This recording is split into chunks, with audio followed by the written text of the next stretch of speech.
on vaccine, comme vous l'avez vu, les bébés tous à la fois, avec beaucoup de vaccins à la fois. Il est évident que ça c'est déjà très dangereux. Et de toute façon aussi, ce qu'on n'a quand même pas dit dans le film beaucoup, c'est qu'on vous a dit que il y avait un risque par rapport à l'hépatite B. Le film s'est beaucoup axé sur l'hépatite B, c'est certain, et sur le ROR. Je vous signale qu'ils ont parlé sans arrêt du RRO, et c'est le ROR parce que les Canadiens n'ont pas les mêmes expressions que nous. En anglais, ça s'appelle MMR. Et donc, effectivement, il y a cette chose qu'on nous a toujours cachée. Par exemple, on a vacciné contre l'hépatite B. Ce qu'on n'a pas dit, et que n'ont pas dit les professeurs, parce qu'ils ne peuvent pas le dire. Moi, j'ai rencontré beaucoup de ces gens-là, je les connais personnellement en quantité. Ce qu'ils ne disent pas, parce qu'ils risquent leur situation, c'est de dire que l'hépatite B n'est pas une maladie très grave. Il y a eu le professeur Béguet, je crois qu'il a dit au départ, il y a très peu de risques d'attraper de toute façon l'hépatite B pour les gens qui ont une vie saine et normale. L'hépatite B est une maladie qui n'est pas grave du tout et qui guérit spontanément dans 95% des cas. Et tout d'un coup, c'est parti. Et dans les 5% qui restent, sur les 5% qui restent, il y a 95%. Dans les premiers cas, ça passe inaperçu, et dans les 95%, dans les 5% qui restent, 95% passent au bout de quelques mois. Donc ça n'est pas du tout une maladie grave, surtout en France, surtout en Europe. Ça peut être une maladie grave, comme toutes les maladies dans les pays sous-développés, comme la rougeole, comme toutes ces maladies-là.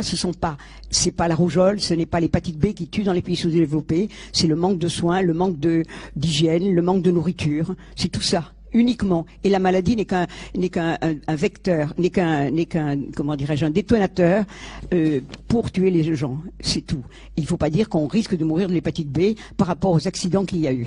Alors je voudrais aussi vous signaler dans le film, il y a quand même une très bonne nouvelle, parce que là on vous montre, le film a été tourné en 2007 et depuis il y a eu beaucoup de nouveaux.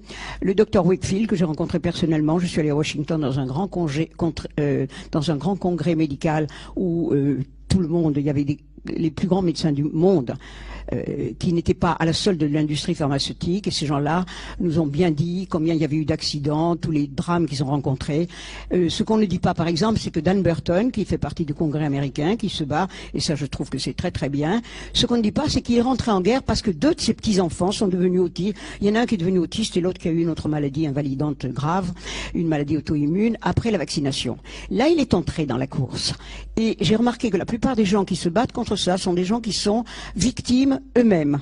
Mais tant qu'il n'y a pas de victimes, les gens ne bougent pas. Il faut qu'ils soient touchés dans leur corps pour commencer à remuer. Alors moi, je vous signale que je me bats pas du tout pour moi. Je suis pas vaccinée, j'ai jamais été vaccinée de ma vie. Et résultat, je suis pas malade et j'ai fait le tour du monde plusieurs fois sans prendre de médicaments et sans prendre de vaccins.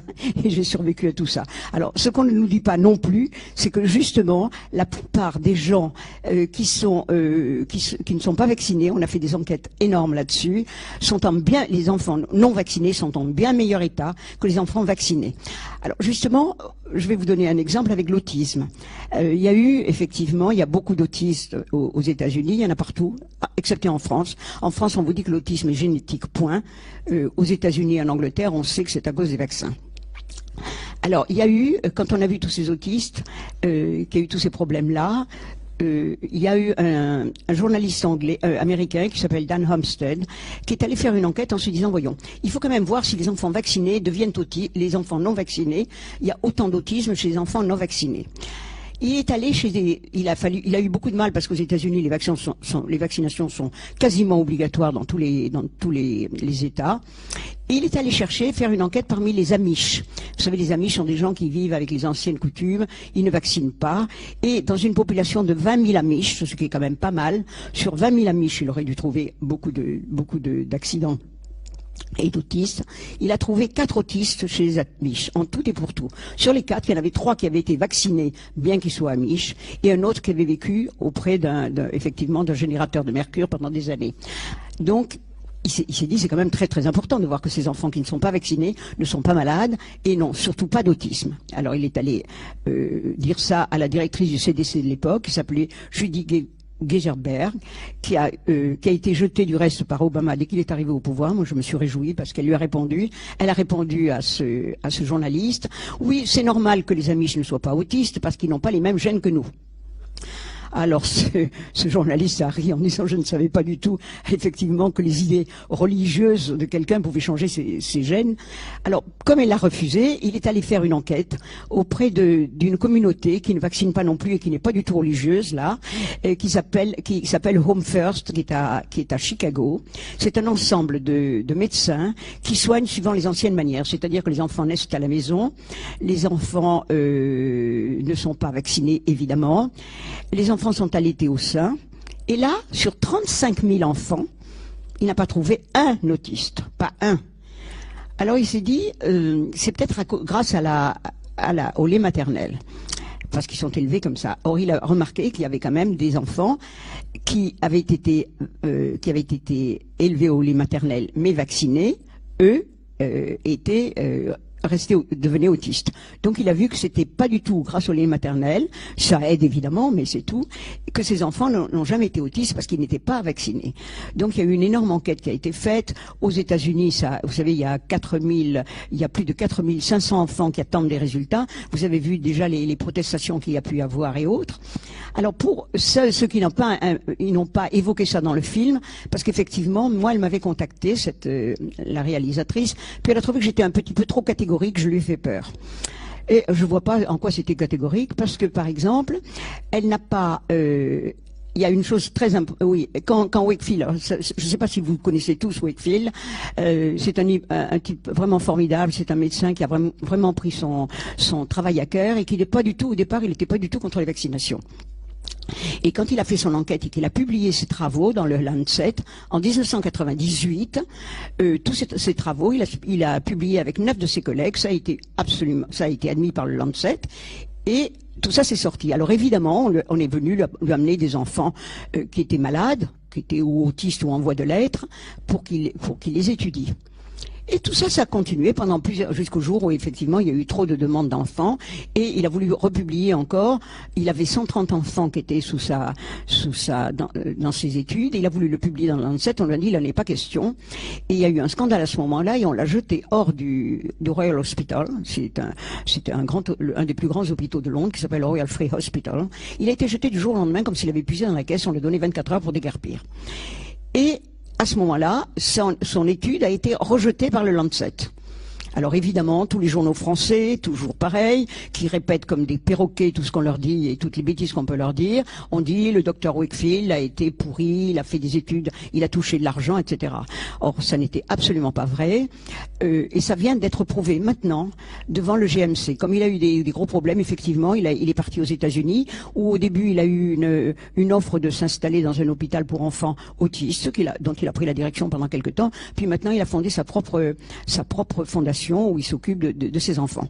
Alors, ce qu'on a appris très tardivement, c'est que effectivement, le jour où le Lancet a rejeté son étude, jamais on a vu des études signées par 9 participants qui ont été rejetés du jour au lendemain, pas du jour au lendemain, mais 5 ans après la parution.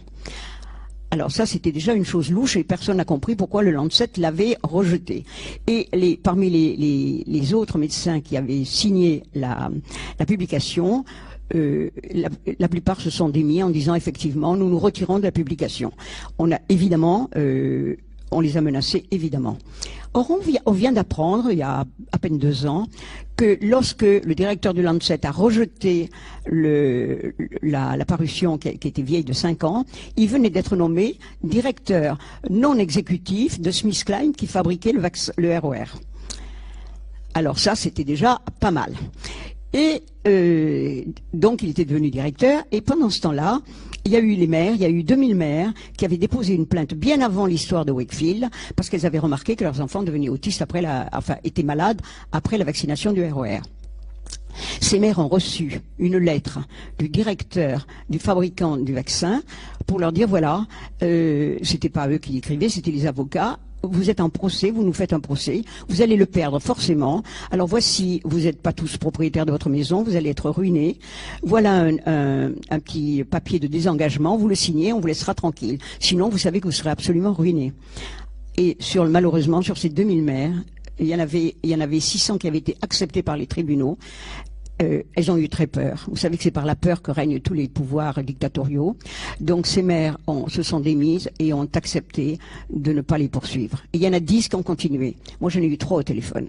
Et les 3 que j'ai eu au téléphone, je ne les ai pas rencontrés personnellement, mais on s'est parlé longuement, m'ont dit on a tout perdu, on a un enfant qui n'est plus normal, et ça nous coûtera ce que ça coûtera, mais on ira jusqu'au bout. Et ces mères avaient une aide du gouvernement pour justement, étant donné qu'ils étaient blessés par un vaccin qui était obligatoire, ou fortement conseillé, ce qui revient un peu au même, elles avaient une aide juridique. Or, du jour au lendemain, au moment où le procès allait venir enfin à jour, on leur a retiré cette aide juridique. Et on s'est aperçu que le juge qui leur a retiré l'aide était le frère du directeur du Lancet. Et quand on a demandé, les journalistes ont demandé au juge, ça ne vous a pas influencé, le juge a dit, ah non, pas du tout, c'est pas du tout, parce que mon frère est directeur du laboratoire, ça n'a aucun rapport. Vraiment, il faut être un idiot pour le croire, et il pense vraiment que les gens sont des idiots, parce que comment peut-on croire une chose pareille? Alors, donc, ça a été prouvé ça, et 6 mois plus tard, le frère, qui est donc le directeur du Lancet, qui a rejeté l'étude, a été décoré par Tony Blair. Donc vous voyez la salade qui peut se produire dans ces choses-là. Et maintenant, alors ces mères donc ont continué et ont attaqué de nouveau parce que tout ça a gagné du temps et en Angleterre, comme en France et comme dans tous les pays, vous savez qu'il y a un moment où après vous ne pouvez plus faire un procès parce que le temps est passé. Et là, ça faisait 10 ans que les choses étaient en cours, donc on leur a dit que c'était trop tard. Et grâce au fait qu'on a trouvé la collusion entre le frère juge qui a retiré l'aide financière, le directeur du Lancet, qui était devenu directeur non exécutif du laboratoire, tout ça a fait que c'est reparti pour l'instant, et il y a un procès qui va repartir maintenant. Et pendant ce temps-là, il y a eu donc le procès de Wakefield, qui est passé devant le GMC, qui correspond à peu près à notre Conseil de l'Ordre, pour voir s'il était coupable d'avoir effectivement touché de l'argent des avocats qui étaient les défenseurs de ses enfants.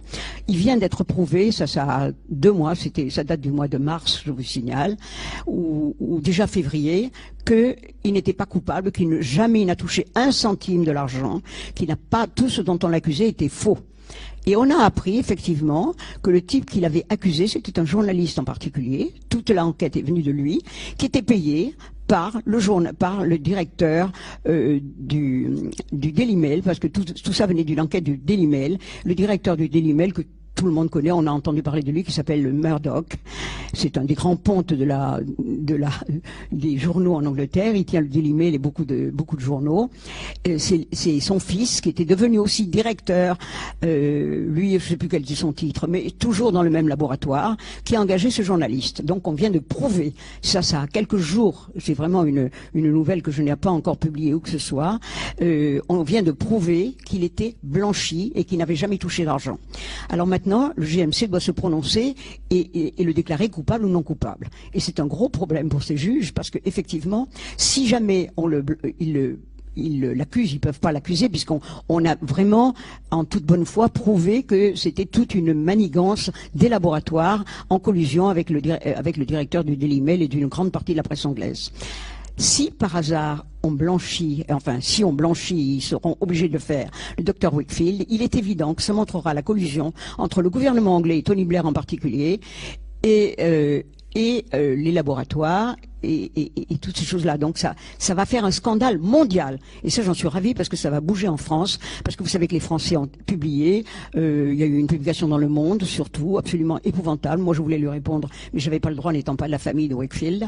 Il avait dit que Wakefield que c'était un type pourri. Enfin, il a écrit des choses diffamatoires sur lui. Tous ces gens-là vont être obligés de faire amende honorable.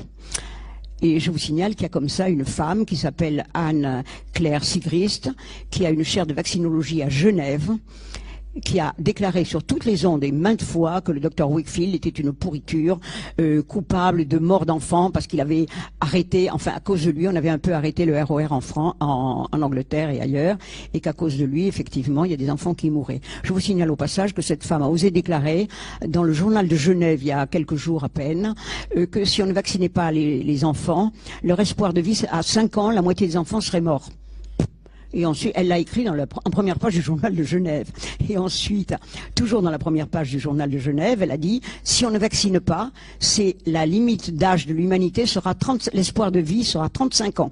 Moi, je savais pas qu'autrefois, quand on vaccinait pas, les gens mouraient avant 35 ans. Elle a déclaré ça et tout le monde a trouvé ça extraordinaire. Et elle vient d'être nommée maintenant en Angleterre pour aider la vente du Gardasil. Alors, vous voyez la salade que ça peut faire. Donc moi je me réjouis qu'il y ait eu cette histoire de Wakefield, mais le film a beaucoup tourné sur le ROR et l'hépatite B. Donc l'hépatite B, tout le monde sait tous les mensonges qu'il y a eu, mais c'est pareil. Les laboratoires sont mis en examen, mais je sais, la juge Berthe Lageoffroy a sans arrêt des comment dirais-je, des bâtons dans les roues. On la menace pas, on lui dit pas de pas faire son travail, mais on lui donne des dossiers qui n'ont aucun intérêt pour retarder la justice. Et ça fait longtemps que ça traîne et que malheureusement les affaires ne paraissent pas. Donc j'espère que ça va bouger. Alors il y a un autre scandale maintenant qui est quand même très très important, c'est le scandale du Gardasil. Tout le monde a entendu parler du Gardasil, qui est un vaccin qu'on prétend. Alors quand vous téléphonez à Pasteur, moi j'ai téléphoné il y a quelques semaines, à l'époque où c'était la fête de Pasteur, je sais pas ce qu'on célébrait, et on m'a répondu que effectivement la grande découverte de l'Institut Pasteur ces derniers temps était justement la découverte du vaccin contre le cancer. Ils ont employé contre le cancer. Alors, d'autres fois, ils ont répondu à des amis aussi, parce qu'on a été nombreux à leur téléphoner, que c'était contre le cancer du col de l'utérus. C'est pas du tout vrai, c'est contre le papillomavirus qui n'a aucun, qui peut, dans certains cas, avoir une incidence, mais extrêmement rare. Et les Français en général, pour avoir conseillé ce vaccin, vous savez que maintenant on le dit, on ne peut pas ouvrir la radio ou la télévision sans entendre les vertus de ce vaccin-là. Ça a été fait sur une étude qui s'appelle l'étude EDIT, sur laquelle tous les Français se sont basés, et le gouvernement évidemment en disant que ce vaccin était un vaccin d'utilité publique, a dit M. Xavier Bertrand avant de quitter le ministère de la Santé. On n'en était pas encore à la phase 3 d'essai du vaccin. Il y avait très très peu de recul pour savoir s'il était efficace ou s'il était dangereux surtout. Eh bien, il a comment dirais-je, non seulement donné le permis de délivrer le vaccin, mais surtout de le rembourser. Or, c'est un vaccin qui coûte, quand vous comptez les visites pour le médecin plus le reste, ça fait à peu près 500 € par vaccination, puisqu'il faut 3 injections à 150 €, ce qui fait 450 plus les visites au médecin. Quand je dis 500, c'est bon. Et ce vaccin est remboursé à 65%. Donc les parents paient 35%, mais nous tous, on paie les 65% avec la sécurité sociale. Et ce qu'on ne nous dit pas, primo, c'est que le fabricant de ce vaccin, ça n'est pas Pasteur du tout. Pasteur est le distributeur en France. Le fabricant est Merck. Et je ne sais pas si vous vous souvenez, il y a eu un grand scandale avec Merck, qui était le fabricant du Vioxx. Or, le Vioxx est un vaccin, est un médicament qui a été encensé, on a dit qu'il était extraordinaire. Il a eu le prix du MEDEC comme le médicament le plus performant de l'année il y a quelques années. Et un mois après qu'il ait eu, ou quelques mois après qu'il ait eu le prix du MEDEC, il a été retiré parce que rien qu'aux États-Unis, il y avait, à cause de ce médicament, 150 000 personnes avec des effets secondaires graves et 50 000 morts. En France, on estime qu'il y en a eu 2 ou 3, on n'a jamais... Vous savez, la France est le pays le plus opaque à ce point de vue-là. Donc, ce laboratoire a eu besoin d'argent. Et il a trouvé un système, parce qu'il a des procès, il a 4500 procès en ce moment sur le dos. Et pour payer ses procès, il faut bien retrouver de l'argent. Il a chuté, au moment où il y a eu ce retrait du Vioxx, ses actions ont baissé de 27%. Donc il faut qu'il rattrape ça. Et donc il a lancé ce vaccin qui s'appelle le Gardasil, avec force publicité, argent et tout. Alors de nouveau, re-scandale. Il y a au moment où on a donné le prix Nobel, je pense que la plupart d'entre vous sont au courant, on a donné le prix Nobel à 2 personnes, en fait 2 personnes. Il y a eu Montagnier et François Sinoussi-Barré pour la découverte du sida, du VIH, et il y a eu un médecin allemand qui s'appelle, je ne sais plus son nom, je sais pas, il a un nom allemand compliqué, pour la découverte du papillomavirus. Alors moi qui ai l'esprit très très mal tourné, quand j'ai entendu dire qu'il avait eu le prix Nobel, je me suis dit ça, c'est pour lancer la vaccination.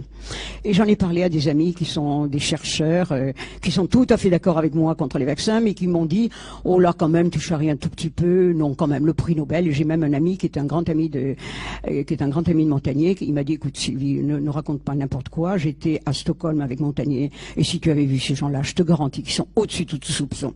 Le prix Nobel, là, non. C'est par hasard qu'on leur a donné. Or, il se trouve que 8 jours après, dans tous les journaux, il y avait on disait qu'un procureur allemand, qui s'appelle le procureur Schutz, avait ouvert une enquête parce qu'il a découvert que AstraZeneca avait payé et avait des liens d'intérêt extrêmement forts avec 5 personnes importantes du prix Nobel. Donc l'affaire est en cours. Il est évident que ce pauvre juge, ce pauvre procureur va beaucoup avoir de mal à montrer la collusion, mais j'espère que ce prix Nobel va coûter la vie au vaccin, parce que c'est un vaccin extrêmement dangereux. Moi, je suis en train d'écrire un ultime bouquin sur les vaccins, mais là qui ne sera pas sur la composition des vaccins, mais uniquement les mensonges. Et pour l'instant, j'en suis à la page 280. Il était terminé hier, et ce matin avant de partir, j'ai eu encore des informations. On savait au mois de février, il y avait 28 morts officiels à cause du vaccin Gardasil. Et ce matin, j'apprenais qu'il y en avait 44. Donc ça va à une vitesse folle, ce qui fait que j'ai arrêté mon livre pour recorriger tout ça. Tous les jours, il y a davantage de morts. Or, ce sont des morts qui sont déclarées par le VAERS, qui est un institut gouvernemental, hein, qui appartient au ça vient du CDC d'Atlanta, et ils estiment eux-mêmes qu'il y a entre 1 à 10% de déclarations qui sont faites. Donc, en prenant même la fourchette la plus haute, c'est-à-dire 10% seulement, ce serait pas 40 morts, ce serait pas 44 morts, mais 440. Quant aux effets secondaires, j'étais à 10 000 quand j'avais au mois de février de cette année, 2009, et maintenant c'est 15 000. Donc vous voyez le nombre qu'il peut y avoir. Alors justement, c'est ce que disait Barbara Lowfisher, que j'ai aussi rencontrée, qui est une femme remarquable, qui a eu aussi un enfant. Elle a un enfant qui est handicapé, qui a maintenant 28 ans et qui n'est pas capable de vivre tout seul à cause du vaccin. C'était le DTP, c'est pas le polio aux États-Unis, il n'a pas les mêmes valences. Donc, quand elle disait que justement il y avait cette espèce de risque pour les enfants, à l'époque on savait pas à quel point c'était, mais maintenant on le découvre de plus en plus. Et quand moi j'ai rencontré Barbara Lowfisher en 2002, elle m'a dit oui, mais enfin vous savez, moi je suis pas contre tous les vaccins parce que tout de même il y en a quand même qui ont sauvé l'humanité. Puis maintenant qu'elle a fait des enquêtes, elle est encore plus virulente que moi, et elle a bien découvert que tous les vaccins sont extrêmement mauvais. Alors dans le film aussi, je voudrais quand même vous signaler, ils ont beaucoup insisté sur le mercure. Il est évident que le mercure c'est quelque chose d'absolument abominable et que c'est très mauvais, mais il n'y a pas, et ils ont aussi beaucoup insisté, Gérard Hardy a beaucoup insisté là-dessus, sur l'aluminium. Mais l'aluminium n'est pas suffisant non plus, parce que ce qu'on ne nous dit pas, c'est primo, qu'en dehors de ces choses-là qui sont mauvaises, il y a quand même, on met des virus dans un corps d'enfant, des virus qui sont quand même des virus extérieurs, parce que nous avons tous des virus dans le corps, et heureusement qu'on en a, parce qu'ils contribuent à la vie, c'est comme les microbes. Mais les virus pathogènes, les virus vaccinaux, et c'est ça qu'on a trouvé. On n'a pas assez insisté, je trouve, dans le film, justement, sur le fait que ce ne c'est pas le mercure qu'on a trouvé dans le corps des enfants, c'est le virus vaccinal qui était dans l'intestin des enfants autistes. Donc le virus vaccinal, même si on supprime le mercure, même si on supprime l'aluminium, il sera toujours là, sans compter tous les autres adjuvants dont on ne nous parle pas. Et ce qu'on ne nous dit pas non plus, je vous le signale, c'est que, par exemple, le virus contre le vaccin contre l'hépatite B, autant que le Gardasil, sont des OGM. Or, je connais des gens qui se battent pour la liberté, pour ne pas avoir d'OGM, qui sont des défenseurs de l'agriculture biologique et autres, et qui font vacciner leurs enfants avec des OGM. Et ça, on ne le dit jamais.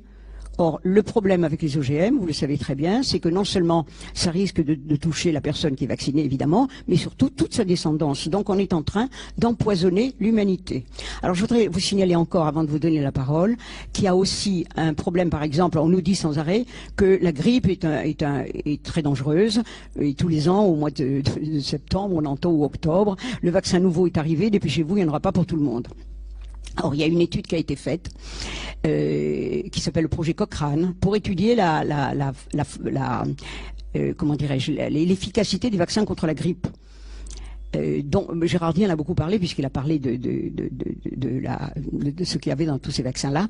Le projet Cochrane a découvert, en faisant une étude sur 35 ans de retard et sur des cohortes qui n'a aucune efficacité pour les gens âgés, que la seule efficacité qu'on lui accorder, c'est qu'il protégerait 6% de la population en très bonne santé de la grippe. La population de très bonne santé, la grippe, c'est pas grave, au contraire, de temps en temps, c'est pas plus mal d'expulser les microbes ou les virus qu'on peut avoir en nous. Donc, vous voyez, ça ne sert strictement à rien. Alors, il y a une étude qui a été aussi faite dans l'Ontario.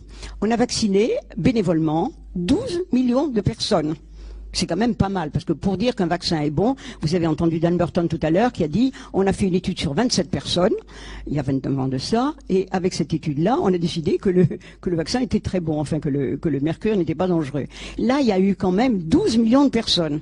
Et sur les 12 millions de personnes, non seulement ça n'a pas eu d'incidence sur la grippe, il y a eu autant de grippe, mais il y en a eu même plus. J'ai publié dans mon dernier livre l'incidence de la grippe après la vaccination dans l'Ontario, elle avait augmenté de à peu près 10%. Donc non seulement le vaccin ne protège pas, mais il donne la grippe.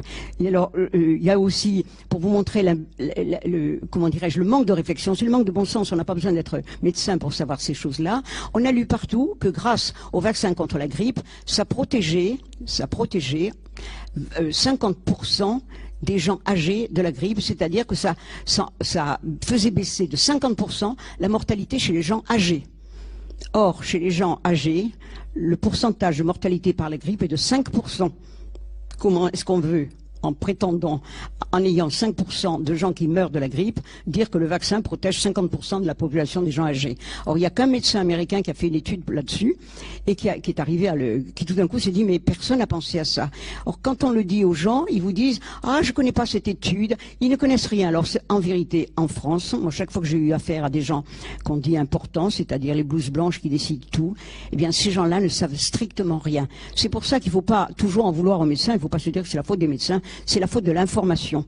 Et quand j'ai écrit mon premier livre sur les vaccins, je pensais avoir toutes les mères de famille qui m'auraient, enfin, beaucoup de mères de famille qui m'auraient écrit en me disant merci de m'informer. J'ai pas eu une réponse d'une mère de famille, mais j'ai eu des dizaines et des dizaines de lettres de médecins, dont certaines sont publiées dans un de mes livres. Et puis j'ai arrêté de publier ça parce que je voulais pas leur porter tort, bien qu'il m'ait permis de le faire évidemment. Plus des dizaines de lettres que j'ai chez moi de médecins me disant merci de nous avoir informés parce qu'on ne savait rien sur les vaccins. Nous ne savons même pas ce qu'il y a dans les vaccins. Donc vous voyez à quel point est l'ignorance et combien cette ignorance peut coûter cher à toute la population du monde entier. Donc on est en train de pratiquer un génocide sur toute la population. Tout ça parce que le marché du vaccin, qui était je crois que c'était 10 milliards d'euros en 2005, en 2010, pour l'instant, on compte sur 21 milliards. Donc, quand vous voyez ces prix-là, il est évident, moi souvent on me dit, mais vous savez, les vaccins, c'est un chiffre tout à fait pas important par rapport aux bénéfices des laboratoires. C'est extrêmement important. Et je tiens d'un médecin de pharmacovigilance qui m'a dit, les vaccins génériques rapportent 98%, c'est-à-dire que le vaccin coûte 2% au laboratoire et il y a 98% de bénéfices. Si vous connaissez une industrie qui soit aussi lucrative, personne ne le connaît. Du reste, il y a eu les Américains maintenant, il y a des publications, ils le disent, ils s'en cachent même pas, qui vous disent le marché du vaccin est florissant, nous sommes dans la période d'or, dans l'âge d'or. Ils sont les premiers parce qu'il y a une crise partout, mais là, eux, ils sont dans l'âge d'or de la vaccinologie. Et il y a eu une demande pour ça de crédit, parce qu'on demande toujours des crédits, les chercheurs demandent des crédits pour trouver un vaccin qui aurait 30 valences à la fois, qu'on pourrait donner à un bébé et qu'ils ont déjà nommé le Saint Graal, le Holy Grail. Et ils estiment qu'avec ça, les enfants ne seront plus jamais malades. Or, il faut aussi signaler une chose, ils seront morts, voilà, comme ça ils seront plus malades. Alors il faut signaler aussi une chose, c'est que toutes ces maladies infectieuses de l'enfance sont importantes pour construire le système immunitaire. Et si un enfant n'est plus malade, n'est jamais malade, ça n'est pas bon. Il ne faut pas croire que les maladies de l'enfance sont mortelles, c'est pas vrai. Dans une bonne famille, moi je sais que j'ai eu la rougeole quand j'étais petite, ça a duré 2 jours, le médecin de famille est venu, il m'a dit toi t'as pas envie d'aller en classe, le bouillon, et puis c'est tout, et 2 jours après j'étais debout, j'avais encore des boutons et c'était tout. Donc c'est une maladie bénigne. Alors chaque fois, moi j'ai relevé depuis des années dans tous les journaux médicaux, là par exemple la rougeole est une maladie bénigne, la varicelle est une maladie bénigne. Et puis tout d'un coup, on voit des publications qui disent ça n'est pas tellement bénin, on a trouvé quand même des cas chez des enfants en bonne santé. Et puis quelques mois après, c'est une maladie qui sévit et qui peut même tuer des enfants en très très bonne santé. Donc ils ne sont pas atteints, ils peuvent être tués. Et puis quelques mois après, on apprend qu'il y a une épidémie qui menace la France et automatiquement, 15 jours plus tard, on apprend qu'il y a un vaccin nouveau qui est arrivé. Donc chaque fois, ils préparent le terrain avant d'avoir le vaccin. Vous voyez, c'est uniquement une question de commerce. Et quand les maires ne seront plus dans la peur, parce que s'il n'y a qu'une seule chose à éradiquer dans le monde, c'est la peur. Vous savez que toutes les dictatures ont toujours régné par la peur. Et quand les maires n'auront plus peur que leurs enfants attrapent des maladies, eh bien, à ce moment-là, l'industrie pharmaceutique sera à plat. Et ça, évidemment, ça va perturber le monde économique. Et du reste, il y a le fils de John Kennedy qui s'appelle John Kennedy Jr., qui est un type qui fait un travail remarquable. Il est avocat, il défend toutes les causes et il disait dernièrement encore que si, vous savez, il y a eu le Bush qui a fait beaucoup de dégâts, Dieu sait, il en a fait pour les vaccinations encore plus que d'autres. Il a dit qu'il a fait un décret qui s'appelait le PREPA et qui garantissait l'immunité au laboratoire en cas d'accidents vaccinaux, qui déboutait tous les parents de leurs réclamations parce que les laboratoires avaient dit que si jamais ils étaient attaqués, ils ne pourraient plus fabriquer des vaccins contre le terrorisme et le terrorisme a bon dos. Donc on peut se poser des questions à ce moment-là aussi pour tout ce qui est arrivé aux États-Unis avec les terroristes et la peur qu'on induit dans la tête des gens. Donc à cause de ça, les laboratoires ne peuvent pas être poursuivis. J'espère qu'Obama va changer les choses, ce qui n'est pas certain parce qu'il est évident que le lobby vaccinal est extrêmement important et sévit partout. Donc vous voyez, il y a énormément, quand on aura compris que c'est uniquement une question d'argent, cet âge d'or et du reste, il y a, au moment du vaccin, au moment où est sorti le Gardasil, on a ressorti l'ancien directeur de Merck, qui l'a fabriqué, avait dit il y a 25 ans déjà, c'est embêtant de ne vendre des médicaments qu'à des gens qui sont malades. Si on pouvait agrandir notre marché auprès des gens non en bonne santé, il est évident que ça arrangerait nos affaires. Il est mort maintenant, mais il a réussi son pari parce qu'effectivement, on vend pas des médicaments, mais des choses médicales telles que les vaccinations, à des gens qui sont en bonne santé et on est sûr de les rendre malades. Donc vous voyez que tout ça, c'est vraiment une entreprise, on est en train de décimer l'humanité, et quand j'entends dire qu'il y a quelques centaines de cas, le Revab c'est bien, moi j'ai travaillé avec eux, je les connais bien, je connais la plupart des gens qui étaient dans le film, mais c'est une petite minorité, parce qu'on est arrivé à trouver à peu près 3000 personnes qui ont soit la sclérose en plaques, soit le lupus, soit des maladies auto-immunes en quantité. Or, moi, j'en ai beaucoup parlé avec un expert auprès des tribunaux qui a eu les plus gros ennuis, y compris des menaces de mort, qui s'appelle le docteur Marc Girard, qui est à pharmacovigilance et qui est immunologue.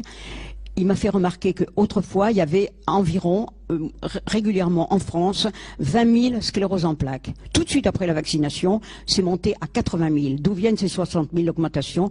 Personne ne le sait, personne n'a envie de le savoir. Donc vous voyez, chaque fois, on ne sait pas, il faudrait faire une enquête. Moi, j'estime que quand on voit des enfants, comme je vous l'ai dit, chez les amis, chez ces endroits-là, qui ne sont pas vaccinés, qui ne sont jamais malades, je crois que c'est pas la peine de faire des enquêtes pendant des années, on les fait sans arrêt, on vous dit toujours qu'on n'a trouvé aucune preuve, et tous les gens qui font des études sont tous des suppôts des laboratoires. Quand je parlais du Gardasil, la référence française, c'est une étude qui s'appelle l'étude EDIT, qui a été signée par une douzaine de scientifiques. Sur les 12, il y en a plus de la moitié qui font partie de Merck. Et c'est ce que disait Barbara Loe-Fischer, justement, à très juste titre. Elle disait comment peut-on à la fois être le vendeur et l'expert, surtout auprès des tribunaux. Voilà, on est jugé parti, absolument. Voilà. Alors donc, tout est comme ça. Je crois que à partir du moment où une chose est bonne, moi c'est ça qui m'a troublé quand j'ai commencé à m'attaquer au vaccin. Je me suis dit tout ça est fabriqué sur un mensonge. Or quand une chose est vraie, on n'a pas besoin de mentir. Quand vous achetez de la bonne camelote, si vous avez un bon marchand qui vous vend de la bonne nourriture par exemple, il n'a pas besoin de faire de la publicité. Vous y allez. Si vous avez un très bon médecin qui vous soigne et qui vous guérisse et qui vous donne pas plein de vaccins, vous allez faire de la publicité et automatiquement son cabinet sera plein. Donc à partir du moment où vous êtes obligé d'avoir des subterfuges et des mensonges, c'est que votre système ne tient pas. Et là, vous savez qu'en ce moment, on vous parle des bulles qui sont en train d'éclater. Il y a la bulle économique, la bulle bancaire, il y a toutes ces choses-là. Eh bien, moi, je pense qu'il va y avoir la bulle médicale, la bulle et la bulle des vaccins, ils auront tellement forcé la dose à vouloir trop avoir. Vous savez, c'est un peu l'histoire de la grenouille qui veut se faire aussi grosse que le bœuf. Je trouve qu'à force d'enfler, un jour, elle va éclater. Et je souhaite que ce soit le plus tôt possible, parce que moi-même, dans mon petit combat, ça fait quand même maintenant 12 ans, je n'ai pas rencontré 1000 personnes blessées par les vaccins, j'en ai rencontré des milliers toutes seules. Or, je n'ai pas la prétention de connaître tous les gens blessés par des vaccins. Donc, vous voyez le nombre de milliers de gens qui doivent être blessés et qui ne veulent pas porter plainte, la plupart, parce qu'ils ont peur, parce que le chemin pour arriver devant un tribunal, c'est quelque chose, c'est le parcours du combattant, et tous ces gens n'ont pas le courage de le faire. Sans compter qu'il y a des gens qui vous disent, oui, mais moi je sais que j'ai été un cobaye, mais je suis fier de l'être, parce que comme ça j'ai sauvé l'humanité. J'ai rencontré un jour un monsieur qui venait de perdre son petit garçon après le vaccin de l'hépatite B. On avait reconnu que c'était à cause du vaccin. Il a eu une tumeur du tronc cérébral, et il a dit, je suis fier que mon fils soit mort pour l'humanité. Mais je crois qu'on est revenu, comme on se moque des gens qui sacrifiaient aux dieux des enfants pour apaiser leur colère. Mais je crois qu'on est revenu à la même époque, on fait la même chose. On sacrifie des enfants pour, dit-on, sauver l'humanité, en plus de maladies qui ne sont pas mortelles. C'est ça. Alors, quand on calcule l'histoire bénéfice-risque, le bénéfice est toujours pour le laboratoire et le risque est toujours pour la victime. Et les victimes, il y en a des quantités industrielles, il n'y en a pas quelques-unes. Et le risque est en général extrêmement, il est inutile si on fait le rapprochement bénéfice-risque en ce moment entre les enfants qui ont eu des problèmes avec l'hépatite B et le risque de l'hépatite B, il y a de quoi rire, et c'est la même chose pour le vaccin du col de l'utérus, c'est la même chose pour toutes ces maladies, et l'hépatite B, on le sait, c'est une maladie qu'on attrape uniquement par les voies sexuelles ou sanguines. On vaccine les bébés. Or, il y a une découverte qui vient d'être faite très récemment et qui montre qu'au bout de 15 ans, les enfants vaccinés n'ont plus d'immunité, c'est-à-dire que toutes les réponses antigènes, anticorps ne marchent plus au bout de 15 ans.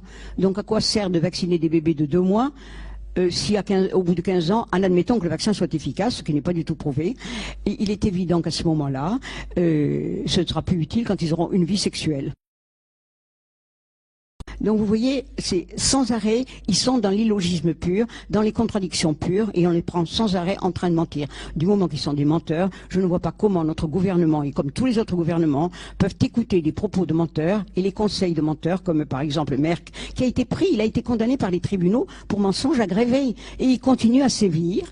Alors évidemment, chaque fois ils ont des amendes, chaque fois qu'ils sortent un produit qui n'est pas bon, particulièrement les vaccins, il n'y a pas trop d'amendes pour l'instant, parce qu'on n'a jamais prouvé que c'était dangereux, mais pour les médicaments, il y a des amendes, et chaque fois que j'ai vu les amendes qu'ils payaient, j'étais affolée en me disant, mais comment peuvent-ils arriver à payer de telles amendes? Et puis chaque fois que j'ai fait une petite enquête, j'ai vu que quand ils avaient 5-6 millions de dollars de dommages et intérêts, c'était beaucoup, mais ils avaient gagné 5 ou 6 milliards, qui ne donneraient pas 10% pour gagner des milliards et des milliards comme ça. Enfin, les gens honnêtes, sûrement pas, mais les autres, évidemment. Donc, vous voyez, tout ça, c'est absolument basé sur des mensonges. Il faut donc s'arrêter d'écouter tous ces gens-là, et je vous assure que la plupart des médecins sérieux estiment qu'il est très dangereux de vacciner. Seulement, c'est aussi très dangereux de prendre parti contre les gros laboratoires.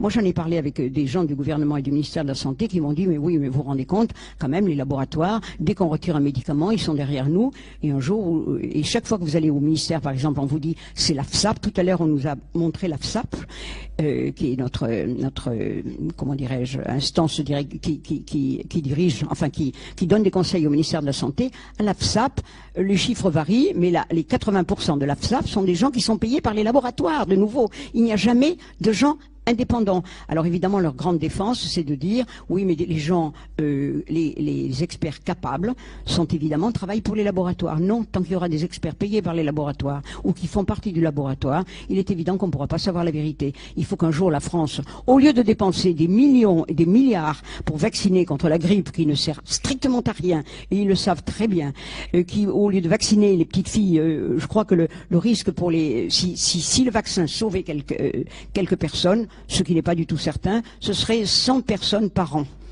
Or, pour l'instant, il y a beaucoup plus que 100 personnes par an qui ont des accidents vaccinaux. Donc, à partir de là, vous voyez, il faut absolument que la vérité sorte et qu'on arrive à arrêter ces choses-là et que le gouvernement, au lieu de mettre de l'argent là-dedans, toutes ces campagnes vaccinales qui coûtent des fortunes et vraiment des millions, et le trou de la sécurité sociale n'arrête pas de s'enfoncer. Or, si on avait un bon système, il devrait au contraire, on devrait avoir de moins en moins de malades, puisqu'on dépense des milliards à soigner les malades. Plus on dépense d'argent, plus ils sont malades. Il devrait se poser des questions de pur bon sens. Il y a peut-être quelque chose qui ne va pas quand vous avez une entreprise qui, plus elle dépense, plus elle est en faillite. Elle doit se dire, il faut changer de système. Eh bien non, nous on continue parce que ce sont les laboratoires. Et chaque fois, je vous dis que je suis allé voir des gens du ministère de la Santé, ils m'ont dit, ah mais c'est pas nous, c'est l'AFSAP. Vous allez à l'AFSAP, ils vous disent, oui mais ça dépend de l'OMS. L'OMS est de nouveau financée par les laboratoires. Donc un jour, j'ai dit à quelqu'un du ministère, je dis, ben alors en vérité, ce sont les laboratoires qui gouvernent la santé. Et cette personne m'a dit, bah oui, il faut l'admettre, c'est vrai. Donc vous voyez, eux l'admettent, mais ils le feront jamais, jamais en public parce qu'ils risquent leur carrière. Et là, j'étais en rapport avec des gens très importants, des médecins dont je ne peux pas citer le nom pour l'instant, mais qui m'avaient promis de faire un moratoire contre le Gardasil, des grands noms de la médecine française. Ça fait 3 semaines qu'ils me promettent de le faire. Et Dieu sait que je les harcèle tout le temps. Et ils me disent oui, on va le faire, mais attendez un tout petit peu, parce que tout de même, attendez, on est en train de préparer. Et en vérité, ils n'osent pas le faire. Donc vous voyez, on a beaucoup de gens qui sont des lâches, alors qu'ils sont très importants, ils ont des titres qui leur permettent maintenant de dire la vérité. Ils ne le disent pas parce qu'ils ont peur de se discréditer. En France, on n'a pas le droit de dire du mal des vaccins. Les vaccins, c'est sacré. Nous sommes dans le pays de Pasteur, qui a été un des grands menteurs et imposteurs de l'histoire. Et les mensonges ont continué. Après l'ère de Pasteur, on continue à mentir en son nom. Vous voyez. Bon, alors si vous avez des questions à me poser, je voudrais vous laisser un peu la parole.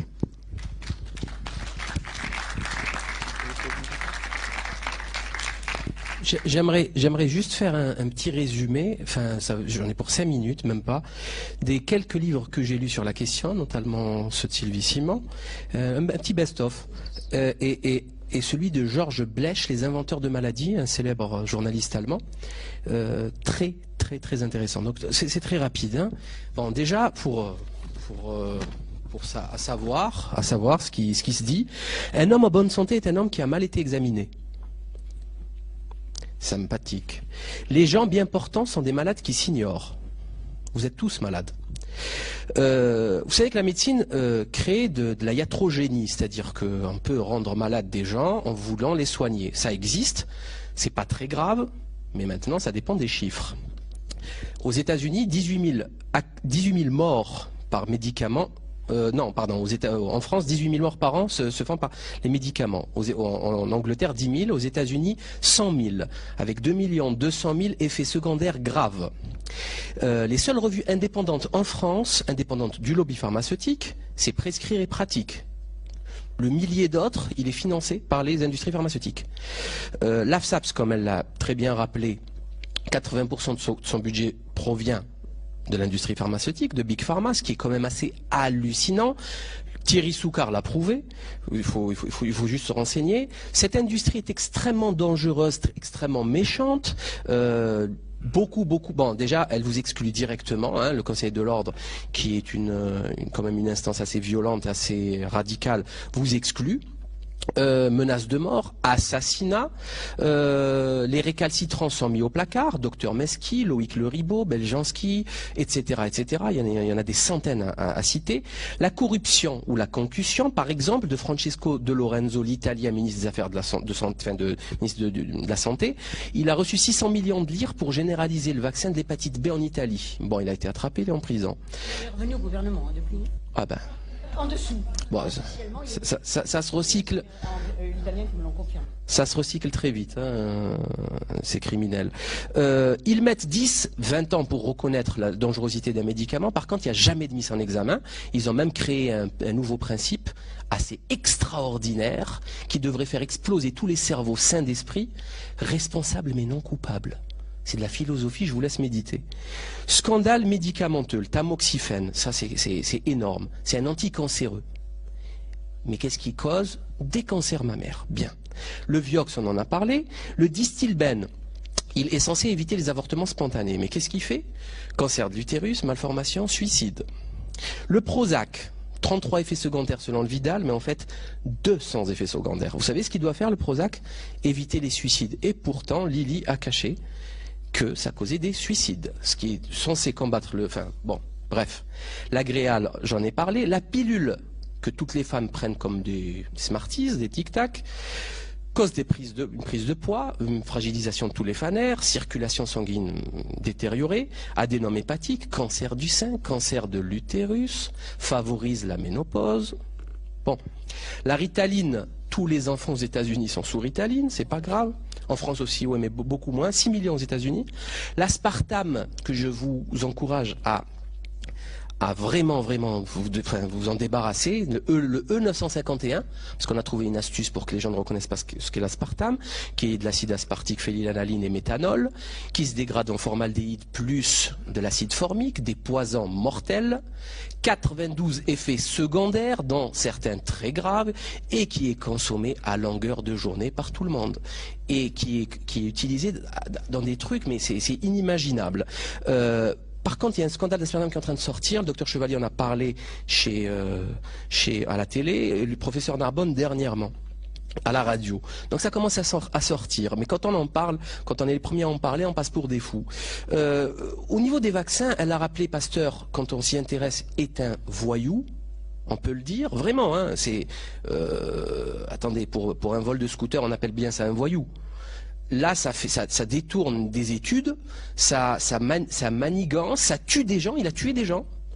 Et il a des statues un peu partout en France. C'est quand même assez bizarre. Et vous savez je suis cartésien, hein, je suis un produit de l'université, et je veux des preuves, des faits. Il faut que ça soit factuel pour avancer.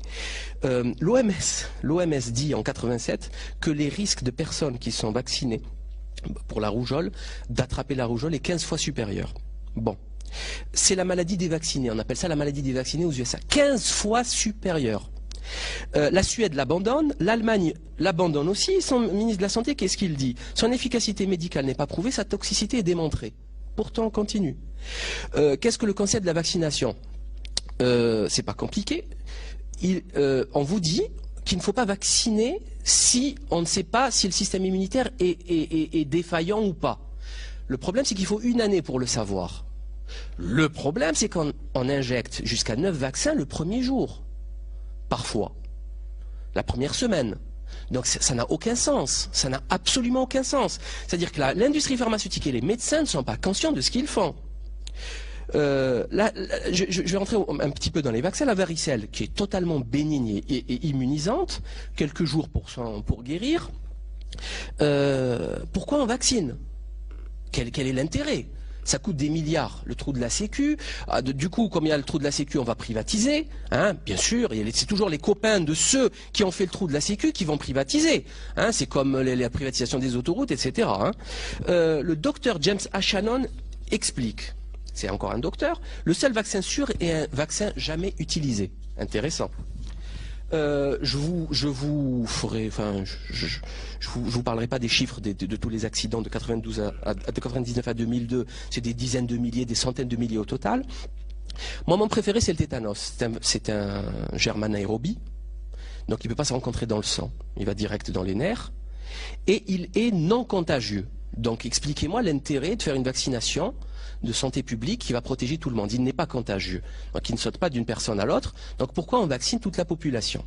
Sachant cela, et sachant qu'en France, c'est obligatoire pour le travail, etc., pourquoi la France est la dernière en Europe, avec le Portugal, au niveau de la vaccination du tétanos? C'est pas normal. On devrait être les premiers.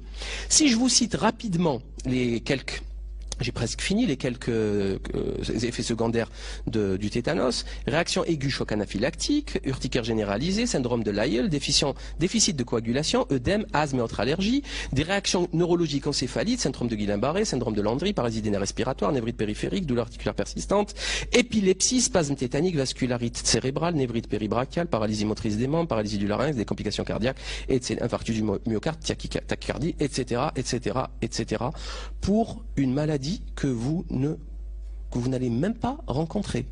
La moyenne d'âge du tétanos, c'est 79 ans.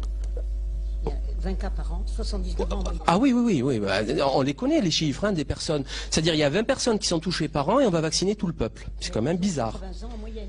Et qui ont 80... oui, bien sûr. Ça, c'est pour la cerise sur le gâteau. La grippe, moi, mon expérience personnelle, je l'ai fait. Je suis tombé malade comme un chien pendant 3 jours. Ça a servi à rien. Donc, c'est quand même assez hallucinant. Ça peut causer quoi? Pour le plaisir, infarctus, encéphalite, myélopathie, occlusion de la veine centrale de la rétine, paraplégie, Alzheimer, rien que ça. Vous savez qu'il y a à peu près, en 2002-2003, il y avait 863, écoutez-moi bien, c'est important, 863 souches différentes de grippe, bactérienne, différentes, bon, enfin bactérienne, virale. Et lequel on choisit pour faire le vaccin? La 268e, la 332e? Je sais pas, je pose la question. L'autisme a été multiplié par 10? Non, 12. Par 12. C'est jamais des chiffres plus bas d'ailleurs. Hein. Donc c'est assez dingue. Et juste pour finir, 2-3 anecdotes de Georges Blech, hein, édition Actes Sud, inventeur de maladies. Vous savez qu'ils sont en train d'inventer la ménopause masculine, bientôt. C'est pas une blague.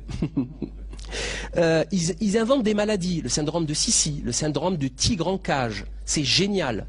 D'un coup, vous avez 3 millions de malades. C'est extraordinaire. On a répertorié 30 000 maladies. Aux États-Unis, en 1945, il y avait 29 maladies psychiatriques. Aujourd'hui, 395. Vous savez qu'il y a des maladies, des non-maladies qu'on diagnostique comme maladies. Vous allez halluciner, encore une fois. Vieillesse. Pour certains, c'est une maladie, alors que c'est de la physiologie pure, comme la ménopause au passage. C'est physiologique. Le travail, la tristesse, l'ennui, les cernes, la calvitie, la laideur, la solitude, la grossesse. On est en train de transformer ces états de vie physiologique en maladie. Hein, je le disais tout à l'heure, vous êtes tous des malades qui vous ignorez. Comment créer des malades? Manipuler les constantes biologiques. Comment on fait? Bon, avant l'hypertension c'était 16-10. Qu'est-ce qu'on fait? On descend à 14-9. Et vous avez 3 fois plus d'hypertendus. Un hypertendu veut dire quoi? Affection longue durée, 40 ans de traitement. C'est exceptionnel.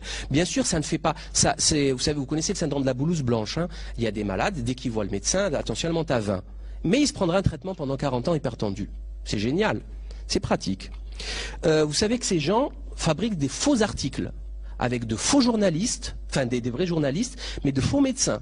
Faux articles, il y a des dizaines de cas. Des faux articles scientifiques, publiés dans des revues scientifiques, totalement faux. C'est des... Il y en a une récemment, là. C'est des... Comment on pourrait appeler ça? C'est une genre de publicité qui va dire que ce qu'il y a de bien du médicament, ne jamais parler de tous les soucis. C'est honteux. On vient de découvrir... Attendez, une seconde. On vient de découvrir, là, c'est très récent, qu'il y a un chercheur américain qui touchait de l'argent de plusieurs laboratoires. Ça fait 25 ans qu'il a des études bidons avec des malades bidons qui n'ont jamais existé. Et ça fait 25 ans qu'il récolte de l'argent du gouvernement. Mais en attendant, les médicaments sont donnés à des gens et ça, c'est certainement créé des morts. Et ça, c'est récent, c'est il y a quelques jours.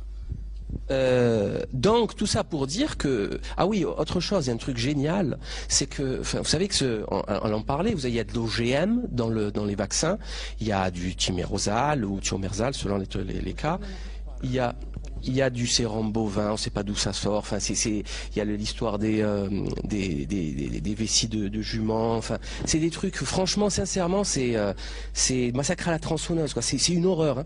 Les OGM sont quand même, il faut le savoir. On vous dit que c'est cultivé sur des cellules immortelles. En vérité, c'est sur la tumeur mammaire de la souris, en tout cas pour l'hépatite B. C'est des cellules tumorales, hein, au passage. Et il y a des gens qui ont dit, bon, si vous injectez ça à des bébés, on vous donne ce petit cocktail et buvez-le. Certains ont donné, je crois, 100 000 ou 200 000 dollars, 135 000 dollars pour le boire. Et il y a un Allemand qui a offert la dernière berline Mercedes, port compris, à domicile. Jusqu'à présent, personne, absolument personne, ne l'a bu, cette fiole. Tout ça pour dire que la science, aujourd'hui, est devenue une science dictatoriale qui sort, elle refuse où elle prend comme blasphème toute remise en cause de son autorité, alors que ce ne sont que des hommes, hein, rien d'autre. Et on a transformé la religion quelle qu'elle soit, la religion divine, la religion scientifique en religion divine. C'est-à-dire c'est exactement la même chose. Celui qui s'approche, on l'excommunie, on l'exclut du centre de recherche, on lui enlève, il y a plus de sang, oui, on lui enlève les budgets, etc. On l'assassine, comme on faisait pour les sorcières. C'est exactement le même système et c'est très inquiétant. Maintenant, si vous avez des questions... Ici, en haut. Je voudrais juste signaler une chose, qu'il y a une réunion qui vient d'avoir lieu là, il y a très peu de temps, entre les députés et les sénateurs. J'ai tous les documents là, mais j'ai pas le temps de vous les lire en entier. C'est un poème. Ils se sont rencontrés parce qu'ils ont appelé ça la vaccinologie spécialité française. Et ils se sont inquiétés parce qu'ils trouvent que les Français ne vaccinent pas assez. Ils voudraient relancer l'histoire de l'hépatite B, surtout s'occuper du Gardasil, qui est un vaccin merveilleux, etc. Et alors, ils ont vraiment été navrés de voir qu'il y a tellement peu de gens vaccinés, et j'ai appris avec la plus grande surprise, c'est à cause du lobby anti-vaccinal qui en France est beaucoup plus puissant que les laboratoires. Et ils ont même osé dire, et ça il y a vous pouvez le voir sur internet, ça s'appelle la dernière réunion interministérielle pour les vaccins, ils ont dit c'est à cause du lobby anti-vaccinal qui est extrêmement puissant en France, et auprès d'eux, les laboratoires ne savent même pas comment s'exprimer et n'ont plus la parole. Alors quand on ouvre la télévision et qu'on les entend, moi, ça m'a fait rire de voir que nous faisons partie du lobby extrêmement. Ils savent pas, je crois que le mot lobby, ils connaissent pas le français non plus. J'étais pas au courant moi non plus, mais bon. Allez-y, gardez. Alors, est-ce qu'il y a des questions à poser? Il y a une question ici, en haut à gauche. Nous, on voit rien du tout. Alors, oui. Est-ce que vous avez un micro? Voilà, j'ai un micro. Tout d'abord, merci pour votre entêtement et l'ensemble des éléments que vous nous donnez à entendre. Une boîte à outils très utile. La question, c'est avez-vous un conseil à nous donner par rapport à l'obligation qui est faite dans certaines crèches ou écoles? Attendez, pardon, j'ai pas compris ce que vous dites là.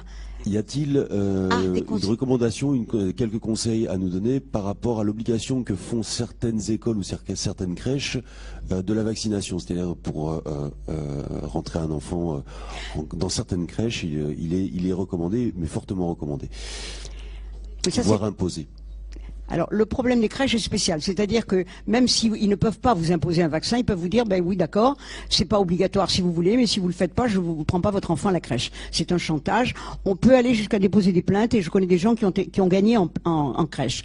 Pour l'école, par contre, c'est beaucoup plus simple. Depuis qu'il n'y a plus la vaccination de l'hépatite B, il y a 3 vaccins qui sont obligatoires en France. Ce sont le tétanos, la diphtérie et la polio. Or, le vaccin TTB, qui était le vaccin qu'on avait jusqu'à maintenant, a été retiré par les laboratoires, sous prétexte qu'il n'était pas assez efficace. Je vais vous couper mais ça. En vérité, il a été retiré parce que maintenant, à la place, on vous propose un vaccin qui a 5 valences et qui, au lieu de coûter 5 ou 6 euros, je ne sais plus quel était le prix, il en coûte 18 ou 20. Bon, évidemment, c'est toujours pareil, on retombe dans le fric encore. Et vous pouvez très bien justement dire, d'accord, il n'y a plus de vaccin trivalent. Vaccin DTP, polio, ça n'existe plus tout pur. Donc, on vous impose ou l'hexavalent. Il y a eu un film à la télévision dernièrement, un film allemand sur Arte, je crois aussi, montrant les accidents vaccinaux qu'il y a avec l'hexavalent, qu'on a retiré aussi, pour en mettre un autre, qui est encore un autre hexavalent, qui est encore permis, parce qu'il y a eu tellement d'accidents aussi. Il y a eu, et c'était très bien, on l'a montré sur Arte, il y a eu comment dirais-je, des médecins légistes qui ont dit qu'on leur amenait tous les jours dans les hôpitaux des enfants dont le cerveau était devenu très dur, qui est un signe de commotion cérébrale après vaccination. Alors évidemment, les vaccinateurs, enfin tous les lobbies et tout, ont dit oui, mais on n'a pas la preuve que ça vient du vaccin. Alors on vaccine un enfant à 4 heures, à 5 heures il meurt et on autopsie son corps et ça n'a aucun rapport avec le vaccin. Bon, ça c'est ce qu'on dit pour toutes les maladies. Pour le Gardasil, les accidents qu'il y a eu, c'était des jeunes filles de 11 ans et l'autre 18 ans, les 2 dernières dont nous avons parlé tout à l'heure, ces filles qui étaient en parfaite santé sont mortes ou ont eu des accidents tout de suite après la vaccination, mais la preuve n'est pas établie. Ça, l'établissement de la preuve en France, dans le monde, c'est incroyable. Donc vous pouvez très bien dire aux au médecin, d'accord, je suis d'accord pour le faire lorsque vous me fournirez le TTP normal. Je ne veux pas donner des vaccins non obligatoires, hein, parce que les vaccins non obligatoires, si vous avez un accident, ce n'est pas l'État qui remboursera. Ce sera à vous de poursuivre les laboratoires. Alors là, vous avez vu un peu comme c'est compliqué de le faire. Donc automatiquement, par contre, quand c'est l'État qui vous oblige, il est responsable. Et bon, c'est aussi le parcours du combattant, mais vous arrivez à toucher de l'argent. La preuve, c'est qu'il y a eu quand même beaucoup de gens, bien qu'ils nient les effets secondaires, ils ont remboursé des effets secondaires. Ce qui prouve bien qu'ils mentent encore et qu'il y en a eu et qu'ils l'admettent. Mais pour vous, c'est très fort, c'est une grosse aide de pouvoir dire, d'accord, quand ce vaccin reviendra, je suis prêt à vacciner mon enfant avec ce vaccin. En attendant, j'attends parce que je vais surseoir à votre obligation, étant donné que ce vaccin n'existe plus. Or, je sais, parce que j'ai un de mes amis qui a téléphoné qui préside la Ligue pour la liberté des vaccinations, a téléphoné à la Pasteur et a demandé est-ce que vous allez reprendre la commercialisation du DTP. Et on le dit, il n'en est pas question, monsieur. Donc maintenant, vous avez le choix entre un vaccin hexavalent, sexavalent ou heptavalent, enfin avec beaucoup d'autres valences dedans. Vous les refusez parce qu'elles ne sont pas obligatoires. Donc tant qu'ils n'auront pas les trois, et c'est pas demain qu'ils les auront, vous pouvez très bien refuser. Et je vous assure que c'est évidemment une épreuve de force, mais si vous n'êtes pas dans la peur, vous gagnerez à tous les coups, parce que je connais beaucoup de gens qui s'en sont sortis très bien grâce à ça. Et ça, c'est leur imbécilité aussi qui est allée trop loin, à vouloir trop gagner. Ils nous ont donné une arme contre les vaccins en disant on ne le fera pas parce que ces vaccins sont pas obligatoires. Donc vous voyez ce que vous pouvez faire. Pour les crèches, c'est beaucoup plus difficile. Alors ça dépend des directeurs des crèches, mais vous pouvez toujours leur dire d'accord. Alors moi il y a aussi un truc important, c'est de leur dire vous me faites un papier garantissant que mon enfant n'aura jamais de problème, sinon c'est vous qui vous portez garant qu'il n'y aura pas de problème. Ben, je vous assure que là vous gagnez toujours quelques mois ou quelques années, à part que là, évidemment dans certains cas les crèches sont pleines, évidemment il faut changer de crèche à ce moment-là. Mais pour l'école c'est beaucoup plus facile maintenant. Voilà. Est-ce qu'il y a d'autres questions? Oui, bonjour. Bonsoir. Est-ce qu'il n'y a pas, à la place des vaccins, une possibilité de renforcer le système immunitaire, par exemple par l'homéopathie Mais pourquoi voulez-vous remplacer le système immunitaire puisqu'il est immunitaire? Ah, le renforcer, oui. Le renforcer, par exemple, en mettant des informations, parce que le principe des vaccins, c'est de donner une information pour que l'organisme puisse produire les... Normalement, le système immunitaire, si on a une vie saine, devrait être assez fort pour repousser les maladies. Seulement, évidemment, nous n'avons plus une vie saine. On mange très mal. On respire un air qui n'est pas pur. L'eau est absolument dégoûtante. C'est vrai que c'est pour ça qu'il y a des compléments alimentaires ou des choses comme ça. Mais pour un bébé, évidemment, c'est plus difficile. Mais en ayant une vie saine déjà, vous êtes sûr que votre système immunitaire va bien marcher. C'est ça. Seulement, à partir du moment où on empêche la circulation des virus et des bactéries, il est évident que le système immunitaire est beaucoup moins fort qu'il ne l'était parce qu'il ne rencontre pas. C'est en rencontrant les bactéries que le système immunitaire se renforce. Mais sinon, si vous élevez bien un enfant et que il soit dans l'amour, avec une vie saine, il est quand même protégé des maladies. Moi, je sais que j'ai des petits enfants qui n'ont jamais été vaccinés, ils sont jamais malades. Hein. Ici devant. Est-ce que vous pouvez développer un peu sur la dangerosité des maladies pour lesquelles la vaccination est obligatoire, sur le tétanos, la diphtérie et la polio? Les risques de les attraper et puis qu'est-ce qu'on fait si notre enfant les a? Le tétanos? Les maladies pour lesquelles la vaccination est obligatoire en France actuellement. Oui. Écoutez, la diphtérie... Il me semble que vous avez dit tout à l'heure que c'est des maladies qui n'étaient pas si dangereuses que ça, que c'était un petit peu un mythe, donc je voudrais que vous développiez là-dessus. Le tétanos, on vous a déjà répondu là-dessus, puisque le tétanos ne s'attrape pas. Vous savez, le tétanos, à partir du moment où vous vous piquez, c'est pas avec une piqûre de rosier qu'on attrape le tétanos, hein, mais à partir du moment où vous avez une blessure, il faut surtout jamais refermer une blessure, il faut l'ouvrir, la faire saigner, et dès que justement la bactérie est à l'air, étant anaérobie, elle meurt. Donc à partir de ce moment-là, il n'y a pas de problème. La polio, ça a été pareil. Vous savez, à une époque, le virus de la polio ne résiste pas à plus de 39 degrés. Donc si vous laissez la fièvre monter la surveillant évidemment. À 39 degrés, le virus meurt. Donc c'est parce qu'on a coupé les fièvres.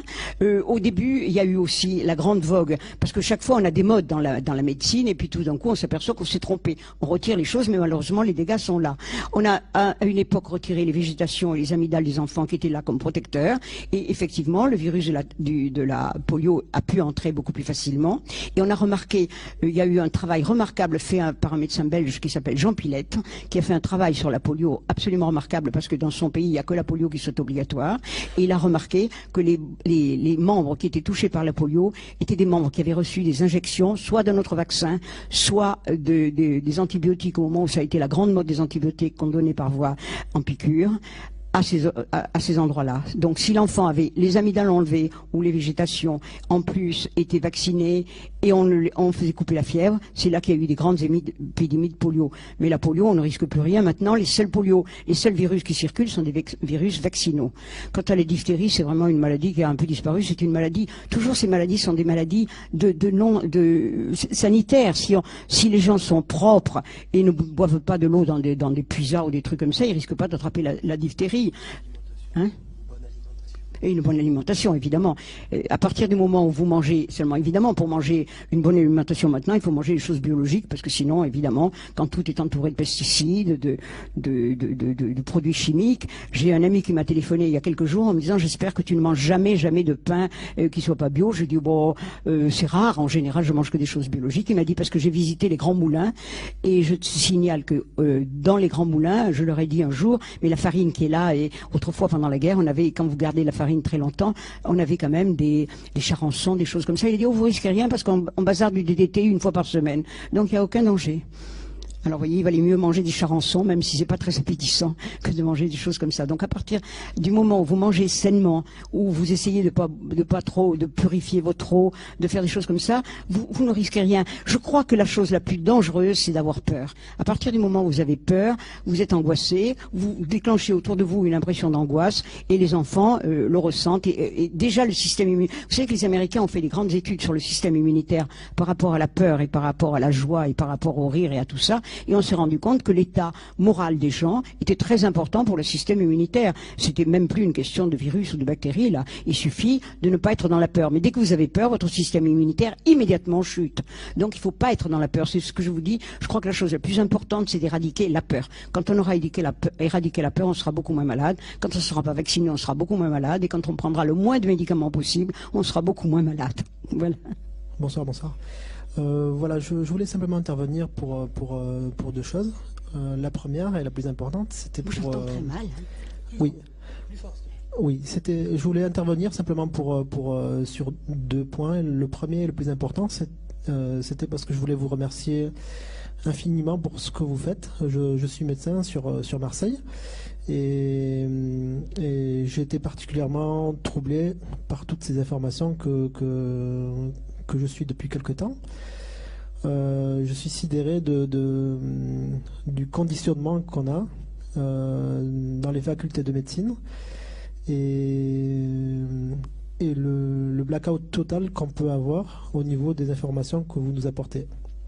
Il n'y a pas de quoi, parce que si je n'apportais pas cette information, moi ça me rendrait malade de me dire que je suis complice de tous ces gens-là. Vous savez, je crois que c'est Einstein qui disait le monde périra, c'est pas Einstein, je ne sais plus qui a dit ça, le monde ne périra pas par les gens qui font des crimes, mais par ceux qui sont spectateurs et qui ne les dénoncent pas. Je crois que si chacun d'entre nous dénonçait tout ce qui se passe autour de nous, eh bien l'information circulerait. Et c'est le manque d'information qui est en train de tuer l'humanité. À partir du moment où on sera informé, vous savez, c'est un petit peu quand on n'est pas informé, c'est comme si on avait un bulletin de vote quand on va voter. Ce serait vraiment la dictature. Mais c'est ce que nous avons. Nous n'avons pas le choix pour les vaccins. On est obligé d'être vaccinés. Donc nous sommes exactement dans un régime dictatorial. Absolument. Comme il y en a dans tous les pays africains. Absolument. Et avec la dictature va la propagande.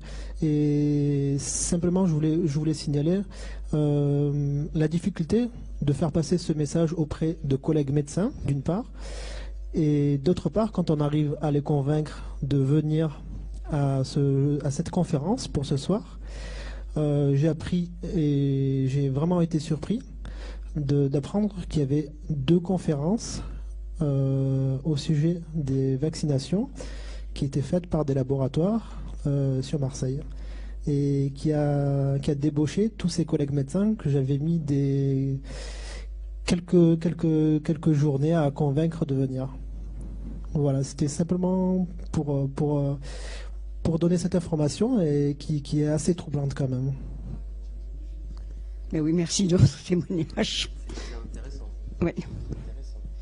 Et je me demande si dans les laboratoires qui font en ce moment une grande campagne, s'ils ont tellement de monde, j'espère qu'ils sont aussi allés au match de foot et qu'ils n'ont pas écouté, parce que sinon ils sont malgré ce qu'ils disent et qu'ils n'ont pas la parole, je crois qu'ils sont quand même très forts comme vendeurs. Je crois qu'on peut leur donner une prime, parce que ils disent tous du reste que j'ai cité dans mes livres souvent des médecins qui disaient, vous savez, les médicaments, ça se vend exactement comme du Coca-Cola, c'est du marketing, avec la différence que si vous n'êtes pas obligé de consommer du Coca-Cola si vous savez que c'est pas bon, tandis que les médicaments, enfin les vaccins, vous êtes obligé de les consommer. Et les médicaments, c'est un peu pareil, parce que c'est ce que disait justement tout à l'heure mon compagnon, c'est mon ami, c'est que s'il n'y a pas de, si vous écoutez la blouse blanche, à partir du moment où on respecte cette blouse blanche et on se dit c'est lui qui a raison, c'est terrible. Il y avait le docteur Mandelson qui disait que les médecins étaient les gens les plus puissants de la planète, parce que il y avait aucune femme ne voulait écouter un homme qui lui disait à la première fois qu'il le voyait, déshabillez-vous. Or quand un médecin vous dit déshabillez-vous, vous l'obéissez. Et si ce n'était pour ça, ce serait pas très grave. Mais chaque fois on me dit toujours oui mais c'est mon médecin qui me l'a dit. Vous vous rendez compte, c'est un grand professeur. Et très souvent, moi au début de mon combat, j'étais confrontée souvent avec des grands professeurs, parce que j'ai jamais rencontré un petit professeur, qui m'ont toujours dit avec beaucoup d'assurance, ah c'est vous la petite journaliste qui allait me porter la contradiction, on va bien voir. Et je me suis rendu compte très vite qu'ils ne savaient rien, que c'était la plupart du temps des ignorants. Je pense qu'ils sont plus bêtes que méchants souvent. Ils sont complètement idiots. Et chaque fois que j'étais confrontée à un grand professeur, maintenant j'ai plus du tout peur d'eux, je me suis aperçu que pour dire des bêtises, il n'y a pas mieux que... J'ai eu un jour une conférence comme ça, et c'était quand même, je la cite parce que ça m'a frappé. Je devais être confrontée à la femme qui est la grande spécialiste de la fièvre jaune en France. C'était dans une conférence au Mans. Et on m'avait dit, vous allez avoir à forte partie, parce que c'est une femme extrêmement importante, c'est un grand médecin, etc. Alors elle a commencé à vouloir parler la première, je dis avec plaisir, allez-y. Et elle a commencé à nous dire, mais vous savez que les vaccins ont changé la face du monde, parce que on a construit le canal de Panama, et on n'arrivait pas à le construire quand on a commencé la construction, parce que les malades, les ouvriers mouraient de la fièvre jaune tous les jours. Ils en mouraient sans arrêt. On n'arrivait pas à construire à faire le canal. Et heureusement, les vaccins sont arrivés. Grâce à ça, le canal de Panama a été inauguré. Et à ce moment-là, le médiateur se tourne vers moi, il dit, qu'est-ce que vous répondez à ça? Je dis, écoutez, moi je sais pas, mais le canal de Panama, il a été inauguré en 1914, et la première isolation du virus, c'est 1927, et le premier vaccin, c'est 1930. Dit-elle. Il faut que je vérifie. Je dis, mais madame, vous devriez vérifier avant de parler, parce que ça fait 35 ans que vous faites la même conférence en disant que le canal de Panama, et à ce moment-là, le médiateur m'a dit, mais vous vous rendez compte, vous portez une très grave accusation contre le docteur Untel. Je dis, c'est pas une accusation, elle a qu'à ouvrir le dictionnaire. C'est la plus grande spécialiste en France, et voilà ce qu'elle dit. C'est quand même très grave. Voilà, et bien ça c'est un exemple. Et bien cette femme, je vous garantis qu'elle ne fera plus jamais la même conférence, parce que depuis que je lui ai dit ça, et du reste elle a quitté la salle et elle a dit, j'ai été invitée à un show-strap. Moi je savais qu'il y aurait qu'il y aurait une certaine contradiction, mais je ne pensais pas qu'elle dirait des âneries pareilles, et je me demande si elle était sincère ou si elle avait forgé un mythe et qu'elle y croyait. En tout cas, elle a sorti une ânerie énorme, et c'est pas la première. Je vous cite celle-là parce qu'elle était peut-être un peu plus grosse, mais j'en ai eu d'autres tout au cours de mon travail, j'en ai rencontré des quantités. Donc il ne faut pas avoir peur de ces gens-là qui vous disent « je suis le meilleur ». Et justement, tous les Américains que j'ai rencontrés, qui étaient dans le film, donc Wakefield et autres, je les ai rencontrés en même temps que d'autres, des témoins des parents qui avaient eu les enfants blessés, et qui disaient tous la même chose. Chaque fois que nous avons rencontré un médecin, ils disaient « laissez-nous, nous savons ». Eh bien non, ils ne savaient pas. Et tous les témoignages qui ont été faits par des gens, il y avait un banquier, il y avait un producteur de cinéma qui a eu des enfants blessés ou morts à cause des vaccins, ils disaient, n'écoutez pas ces gens-là, ils ne savent pas. C'était aux États-Unis, mais en France c'est exactement le même problème. Voilà, donc il faut surtout ne pas faire confiance. Vous avez des merveilleux médecins. Moi, j'ai plein d'amis médecins qui sont des gens remarquables, mais je ne critique pas les médecins. Mais les médecins maintenant, la plupart sont devenus des vendeurs de médicaments. Et c'est pas comme ça qu'on fait la médecine. La médecine, c'est d'écouter le malade. Maintenant, on n'a plus le temps. Vous savez que vous avez un certain moment, vous les écoutez. La plupart des gens qui vont voir des médecins me disent, mon médecin a tourné le dos, il s'est mis devant l'ordinateur et il a tapé. Et effectivement, c'est ce qui se passe par exemple avec les vaccins. Même s'ils étaient bons, il faut se dire qu'on donne le même vaccin à un bébé qui pèse 2 kilos et un monsieur qui pèse 100 kilos, on le donne à quelqu'un qui est malade, à quelqu'un qui n'est pas malade, on le donne à quelqu'un qui est gros, à quelqu'un qui est maigre, c'est toujours le même vaccin. Alors on est très très loin de la médecine de tous les grands maîtres. Négation de la variabilité biologique, c'est extrêmement grave. Et oui, c'est ça qui est très grave. Parce que justement, quand on disait justement le terrain est tout, le virus n'est rien, le terrain est tout, eh bien c'est plus le terrain maintenant qu'on soigne, c'est uniquement le même virus pour toutes les personnes. Et c'est la même chose pour les soins du cancer, on soigne tout le monde de la même façon. Il faut essayer chaque malade et à sa spécificité, et c'est ce qui manque beaucoup à la médecine. Donc en vérité, tous ces laboratoires nuisent à la médecine. Et je suis pas du tout contre la médecine, mais notre médecine à nous, elle tue effectivement, c'est ce qu'on disait tout à l'heure, elle tue beaucoup plus qu'elle ne soigne. Voilà. Si je peux juste me permettre concernant les médecins, vous savez que maintenant le médecin ne prescrit plus, c'est le patient. Le patient arrive et le médecin dit qu'est-ce que tu veux. C'est des médecins de famille et le patient il demande, il lui dit, il lui donne, il s'en va. C'est sérieux ce que je dis. Souvent j'ai trouvé 13-14 médicaments dans une ordonnance. Vous savez c'est Carrefour, hein, le pharmacien, on sort avec 2 gros sacs et je vous invite à tester cette technique. Demandez à vos grands-parents, parce que c'est souvent eux, de dire à leur médecin, bon docteur, vous trouvez pas qu'il y en a un peu trop, le pilulier là, ça va pas, je me mets les pinceaux, il y en a trop. Vous pouvez pas un peu diminuer et vous verrez, il y en a 5 qui sautent. Et ça fait 10 ans qu'il les prend pour rien, c'est quand même assez dingue. Et quelques chiffres, GlaxoSmithKline, hein, grosse boîte, 17 000 visiteurs médicaux en Europe, 17 000, une armée de petits soldats. Une seule boîte, Pfizer. Et les autres, imaginez combien ils sont. D'ailleurs, c'est du harcèlement au cabinet. Hein. C'est du harcèlement. Vous lui donnez une demi-heure, à moins le quart, il est toujours là. Enfin, c'est dingue. Il parle, il vous saoule. Il veut pas partir. Il faut qu'il vende parce que son crédit, le crédit de la maison est en jeu. Enfin, c'est dingue. C'est un monde qui s'écroule. L'industrie pharmaceutique débourse par médecin 8 000 à 13 000 euros par an. Et il faut savoir que, par exemple, dans le livre de Georges Blech, il explique qu'aux États-Unis, comme c'est très difficile, c'est qu'il y a des boîtes qui négocient 5-10 minutes par médecin, qui vendent ça aux industries pharmaceutiques. Et ça se monnaie très cher. Et le médecin, sur l'argent qu'il va toucher, il a le droit de donner $1 ou je sais pas quoi à une œuvre caritative. Vous savez, toujours on mélange tout. Vous savez, on mélange c'est assez terrible. Et ils ont découvert qu'il y a des visiteurs pharmaceutiques qui, pour avoir un petit quart d'heure, 10 minutes avec le médecin, ils lui payent le plein d'essence. Et pendant qu'ils font le plein d'essence, ils papotent. Business. Alors moi je dis une chose, si un médecin, le médecin qui était le pilier du village, si il vient gratter vulgairement un plein d'essence, où va-t-on? Où va-t-on? Faut se réveiller là, sincèrement, enfin, c'est gravissime. Un plein d'essence. Je veux bien que le baril soit monté à $200 l'été dernier, mais quand même, tout de même. Je veux bien que les Américains prennent tous des 4x4, mais c'est pas suffisant. Bonsoir et merci. C'est une question en rapport avec l'immunité. Il s'agit, excusez-moi de venir sur un cas particulier, il s'agit d'un grand prématuré qui est né à 680 grammes, qui a maintenant 3 mois, qui a 2 kilos, et on prétend que cet enfant qui est donc né un peu accidentellement à 5 mois et demi n'a pas une immunité suffisamment solide et qu'il faut d'art lui donner le vaccin avec les 5 éléments magiques, miraculeux et tout. Alors voilà, je vais vous passer, si vous avez une petite seconde, ma fille qui est à côté de moi et qui va vous parler des peurs qu'on essaye de lui injecter avec toutes ces vaccines. Oui, bonsoir.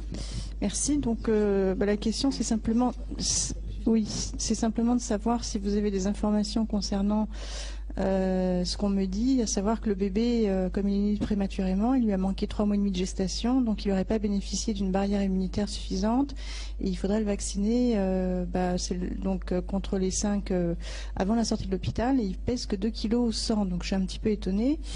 Néanmoins sensible à ce qu'il soit bien protégé. Donc, est-ce que vous avez des informations là-dessus? Est-ce que c'est un cas particulier que vous avez déjà rencontré ou pas? Voilà. De toute façon, quand un enfant n'a plus d'immunité, c'est justement là qu'il faut surtout pas le vacciner, puisque un vaccin fait tomber l'immunité. On le sait, ça attaque l'immunité.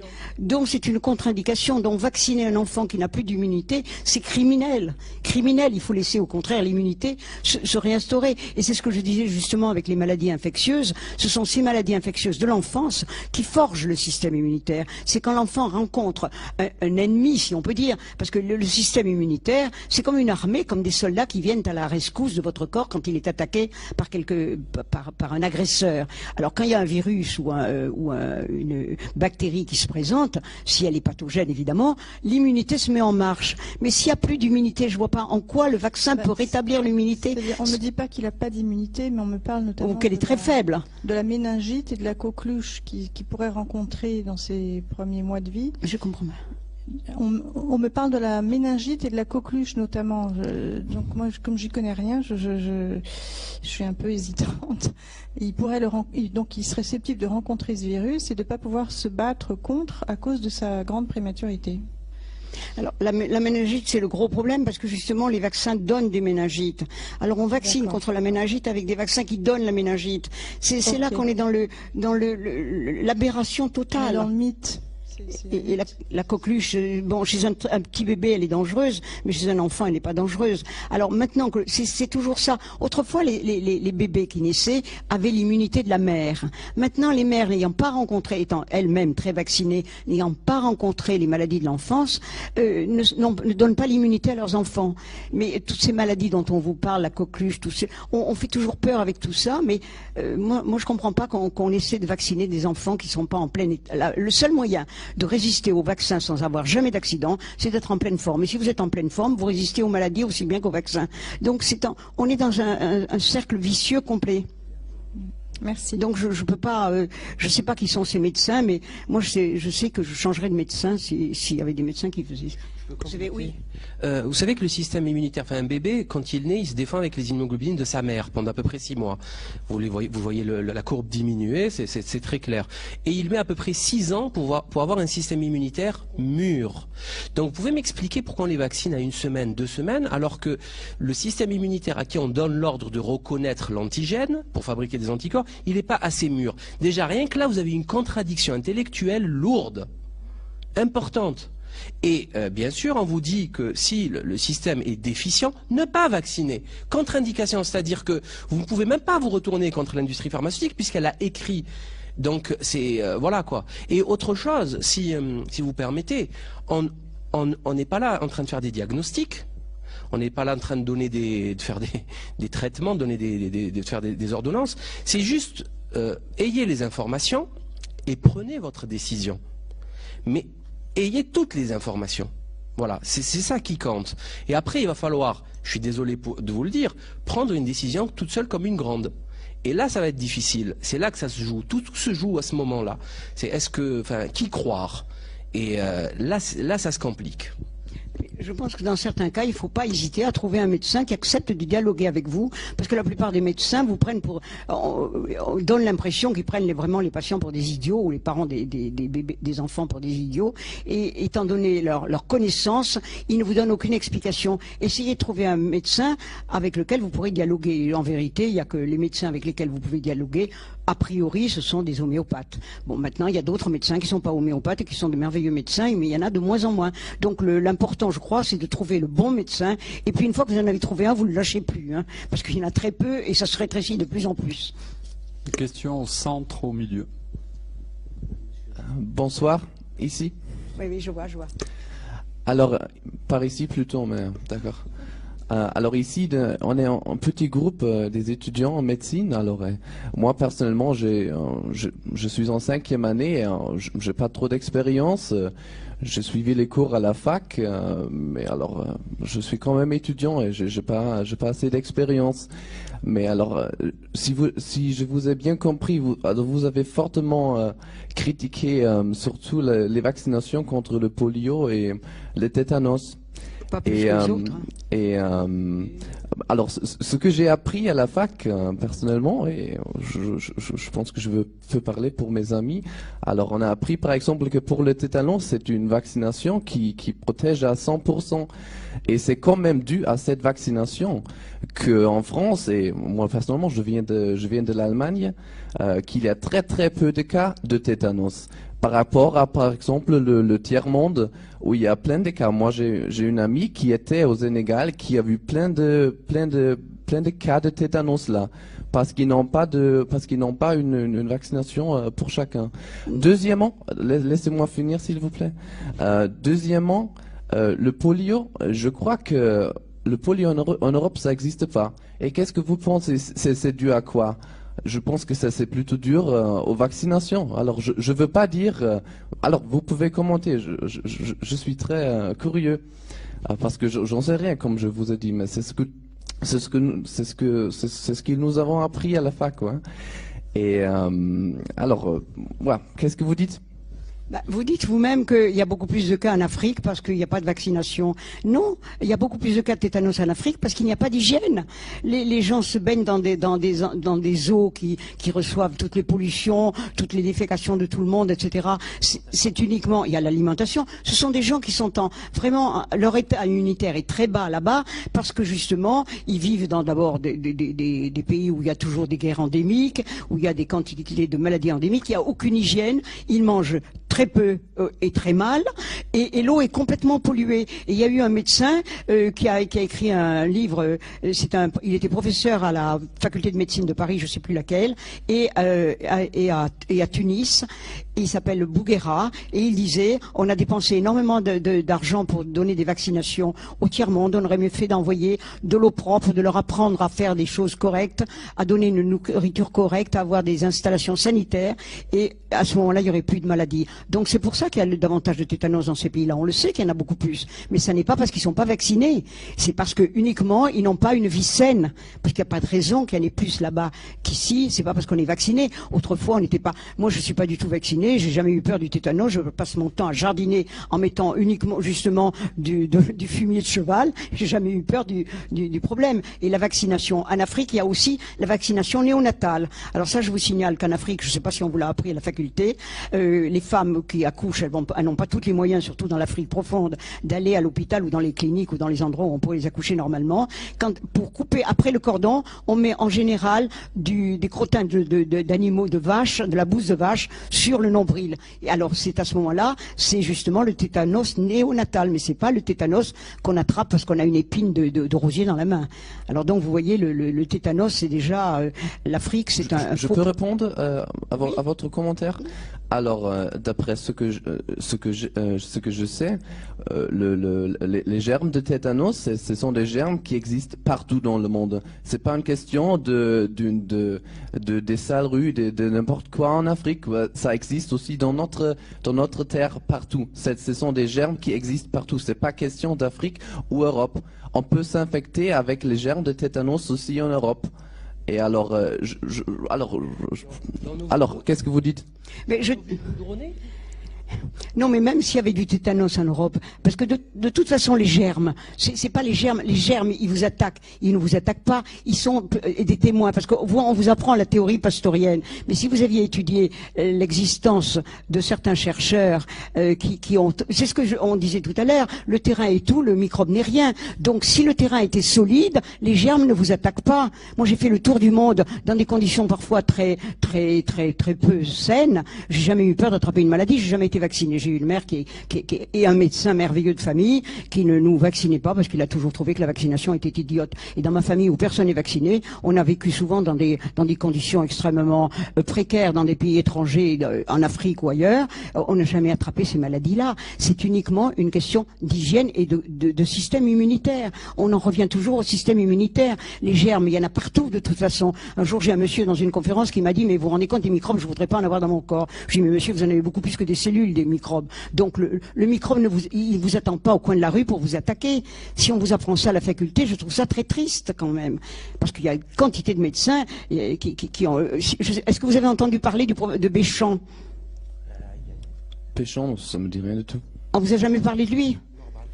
Ben oui, c'est un professeur de médecine qui a exercé à la faculté de Montpellier, qui a exercé un peu partout, qui était un type remarquable, qui a fait des travaux énormes et qui était d'accord avec Claude Bernard et avec le professeur Jean Bernard du reste, a dit au cours d'une conférence sur la leucémie, il a dit et si microbes étaient endogènes et non exogènes. Il a posé une grande question et qui rejoignait toutes les théories de Claude Bernard qui disait le microbe n'est rien, le terrain est tout. Et Pasteur, à la fin de sa vie, a admis qu'il s'était trompé aussi. Donc vous voyez, à partir du moment où il y a un bon terrain, le microbe n'est pas à craindre. Et si on vous apprend encore qu'il y a des microbes qui vous attendent dans les facultés, je trouve ça très triste. Et il faudrait quand même que les étudiants de temps en temps posent des questions à leurs professeurs. Là, ça risque pas. Hein. Non, ça risque pas. Un professeur, c'est le bon Dieu sur terre. Je connais un rayon. Le tétanos, il faut qu'il pénètre l'organisme, et il faut que ça soit une blessure qui crée une anaérobiose. Et je vois pas beaucoup d'enfants se blesser dans nos villes goudronnées, sachant qu'en Afrique, vous savez qu'on a des difficultés à rencontrer de la terre dans nos villes. Même les arbres sont recouverts, sont goudronnés jusqu'au tronc. C'est quand même bizarre d'ailleurs. Est-ce que je peux commenter vite? Je finis. Pardon, juste je finis. Donc c'est ça qui est important. Sachant qu'en France, on est les derniers, on est en Europe au niveau du tétanos. Sachant que je vous ai dit que le tétanos est un aérobie qui ne se rencontre pas donc dans le sang où il y a des globules rouges pleines d'oxygène, donc on ne peut pas, il n'y a personne qui l'a rencontré. Il y a des gens qui l'ont cherché, ils ne l'ont pas trouvé. Donc comment voulez-vous combattre en injectant quelque chose dans le sang? Ça n'a aucun sens. Autre chose, le tétanos n'est pas contagieux. Alors pourquoi vacciner toute la planète? C'est clair, la discussion devrait s'arrêter là, hein, sincèrement, intellectuellement, scientifiquement. Et juste une petite anecdote au niveau des facultés, parce que c'est très important, ils sont dans un paradigme, j'étais dedans, dans leur paradigme. Et là, il s'écroule, et refuser, tout le monde refuse que son paradigme, son épistémé s'écroule, c'est très très très très déstabilisant. Il y a une anecdote que l'ex-ambassadeur du Sénégal, j'ai oublié son nom, peut-être même qu'il y est toujours, il a raconté au niveau des patrons de médecine, ils étaient en TP, et il leur a montré comment tester de l'urine. Et il a mis le doigt, il a goûté, il leur a dit c'est comme ça qu'on teste de l'urine, faites de même. Et ils l'ont fait tous. Et ils ont goûté l'urine de quelqu'un. Et vous savez ce qu'il leur a dit? Il a raconté à la télévision, je l'ai vu de mes propres yeux, et il leur a dit, vous apprendrez à observer la prochaine fois, parce qu'en fait, il avait rentré l'index et léché l'auriculaire. Vous comprenez? Donc tout ça pour dire qu'un professeur de médecine à la fac, c'est le bon Dieu sur terre. Ça ne se contredit pas. Vous le savez très bien. C'est d'une violence extrême. Donc il faut. Moi, ce que je vous conseille, sincèrement, ce que je vous conseille, c'est d'être extrêmement critique. On vient tous du même milieu, on a tous été formés avec les mêmes, façonnés avec les mêmes personnes. Il faut absolument, vraiment, commencer à être critique. Il faut commencer à l'être. Le type qui donne cette information, c'est pas le bon Dieu. Faut commencer à le comprendre, ça. Et vous savez très bien de quoi je parle. Quand un professeur décide de faire recaler quelqu'un pendant 25 ans, il le recalera, même s'il a la moyenne générale. Il y a eu des morts pour ça. Hein, le service de néphro. Hein, il y a plein d'histoires comme ça. C'est une oligarchie extrêmement dangereuse qui se transmet les services de père en fils. Enfin, c'est quand même, soyons sérieux un petit peu. Hein. Ça copule avec les étudiantes. Au passage, hein, il n'y a plus aucun respect du statut de professeur à étudiant, c'est du n'importe quoi. Alors moi, je me permets de te faire cette critique parce que je suis en plein dedans, ça va pas plaire, c'est le dernier de mes soucis. Il y a quand même des morts en face. D'accord? Donc il faut falloir quand même commencer à prendre du recul par rapport à tout ça. Alors, je voudrais quand même signaler une étude qui a été faite aux États-Unis justement et qui est très importante. Pendant la dernière guerre, il y a eu parmi les GI américains qui sont allés dans des pays où il n'y avait pas d'hygiène. Vous connaissez l'histoire de la guerre avec les États-Unis. Sur 10 000 soldats, il y a eu 12 cas de tétanos. Sur les 12 cas, il y avait 6 vaccinés et 6 non vaccinés. S'il y avait eu un vacciné de moins dans les cas, on aurait dit que c'était en faveur du vaccin. Je vous signale que ça a prouvé déjà, rien que par ça, que le vaccin ne servait à rien. C'est clair. Allez-y, je vous en prie. Alors, tout d'abord, merci pour votre tuyau d'être toujours critique. Alors ça, c'est vrai. Alors, ouais. Mais nous, en tant qu'étudiants, alors je sais pas où commencer, ouais, parce qu'il y a plein de choses à apprendre et on peut pas vérifier tout. Alors, je suis d'accord avec vous. Qu'il y a un grand problème de. C'est votre métier. Il y a un grand problème d'information aussi. Ouais. Vous savez, excusez-moi, je vous coupe. Quand on fait une étude scientifique, on est censé avoir fait une bibliographie exhaustive. Sinon, votre article n'est même pas publié. Hein. Si vous avez oublié une étude assez intéressante, c'est pas publié. D'accord? Là, on vous demande pas de faire une étude exhaustive, on juste vous demande de regarder par exemple les travaux du docteur Gernez. Hein? Je vous signale quand même que la myopathie de Duchenne se soigne. Ça se soigne. Juste avec un gel de progestérone. C'est des vidéos qui circulent sur Internet gratuitement. C'est YouTube? Partout, n'importe où. Vous pouvez les trouver sur Imulse, n'importe où. Je ne sais pas si c'est une bonne source d'information. Non, c'est une vidéo, d'accord? C'est une équipe, hein, docteur Delahousse, docteur Willem, docteur Gernez. Ce sont des médecins, ce sont vos pairs. C'est un médaillé quasi prix Nobel, le docteur Gernez. C'est un médecin qui pratique, il a 85 ans. C'est quelqu'un d'extrêmement talentueux, c'est un génie, bachelier à 15 ans, que je connais personnellement, donc je connais cette histoire assez bien. Et il faut prendre un petit peu au sérieux tout ça. Il faut prendre un petit peu au sérieux tout ça. On n'est pas en train de citer des charlatans. On est en train de citer des docteurs et parmi les meilleurs. Donc il faut connaître ça. Vous êtes obligé de connaître tout ça.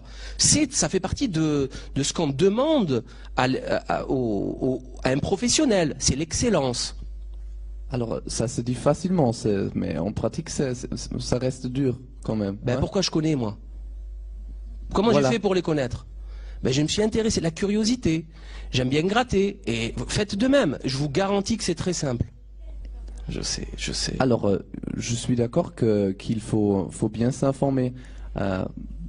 Alors, je suis pas tout à fait d'accord avec ce que vous avez dit sur le tétanos, mais je suis pas encore médecin, mais on a un médecin ici, alors il y a d'autres commentaires. Vous savez, il y a deux questions sur le tétanos. Est-ce qu'il est anaérobie stricte, oui ou non, ou est-ce qu'il est contagieux, oui ou non? La question du tétanos est close. On n'a pas vacciné 65 millions d'habitants si c'est pas contagieux, puisqu'il n'y a aucun risque épidémique. Puis c'est ça le vaccin. Hein. Vous savez pourquoi on vaccine? C'est pas pourquoi on vaccine, pourquoi on oblige la vaccination. Parce qu'il y a un risque d'épidémie, donc si il est touché, il n'a pas à tuer tout le monde. Ok, il n'y a pas de contagion. C'est quand même hallucinant. Et je crois, on va rajouter une petite cerise sur le gâteau, il n'est pas immunisant. Il n'est pas immunisant. Vous m'entendez quand je parle? Enfin, je sais pas, si je dis merde ou si je dis merci, c'est pareil. C'est grave. C'est tellement grave que vous avez du mal à vous en rendre compte. Vous savez, le mensonge est tellement gros qu'on a mal à la tête. Je vous jure, ça fait mal au crâne. Parce que je vais vous dire un truc, je vais être un peu violent, je suis désolé. Ça rend compte de notre imbécilité. On est trop bête. Peut-être trop naïf. Je vous signale que ça fait que 2-3 ans que je suis comme ça, hein, que j'ai découvert certains trucs. Hein, et j'étais exactement dans votre paradigme. Et là, j'aurais fait des sauts, j'aurais fait des bancs derrière. Hein. Qu'est-ce qu'elle raconte? Qu'est-ce que c'est que elle hallucine, mais d'où elle sort? J'aurais fait la même chose. Maintenant, je dis pas détenir la vérité, je dis cherchez-la, la vérité. Regardez-les. Par contre, quand on dit ça, on dit regardez les vidéos. Vous savez, tous mes amis sont médecins, pharmaciens, dentistes, c'est tout le corps médical. Je leur dis regardez les vidéos, 6 mois après, ils les ont pas vues. Je leur ramène les livres, 6 mois après, ils les ont pas lus. Bon, ça suffit là, c'est bon. Crevez en silence. Faut arrêter. À un moment donné, il faut arrêter. C'est soit on argumente, on sort les arguments, les met sur la table, soit on se tait et on écoute ceux qui savent. C'est ce qui se passe dans une université. Le prof est censé savoir et donc il transmet son savoir. Il faut respecter ceux qui savent. Autrement, il faut s'instruire et débattre.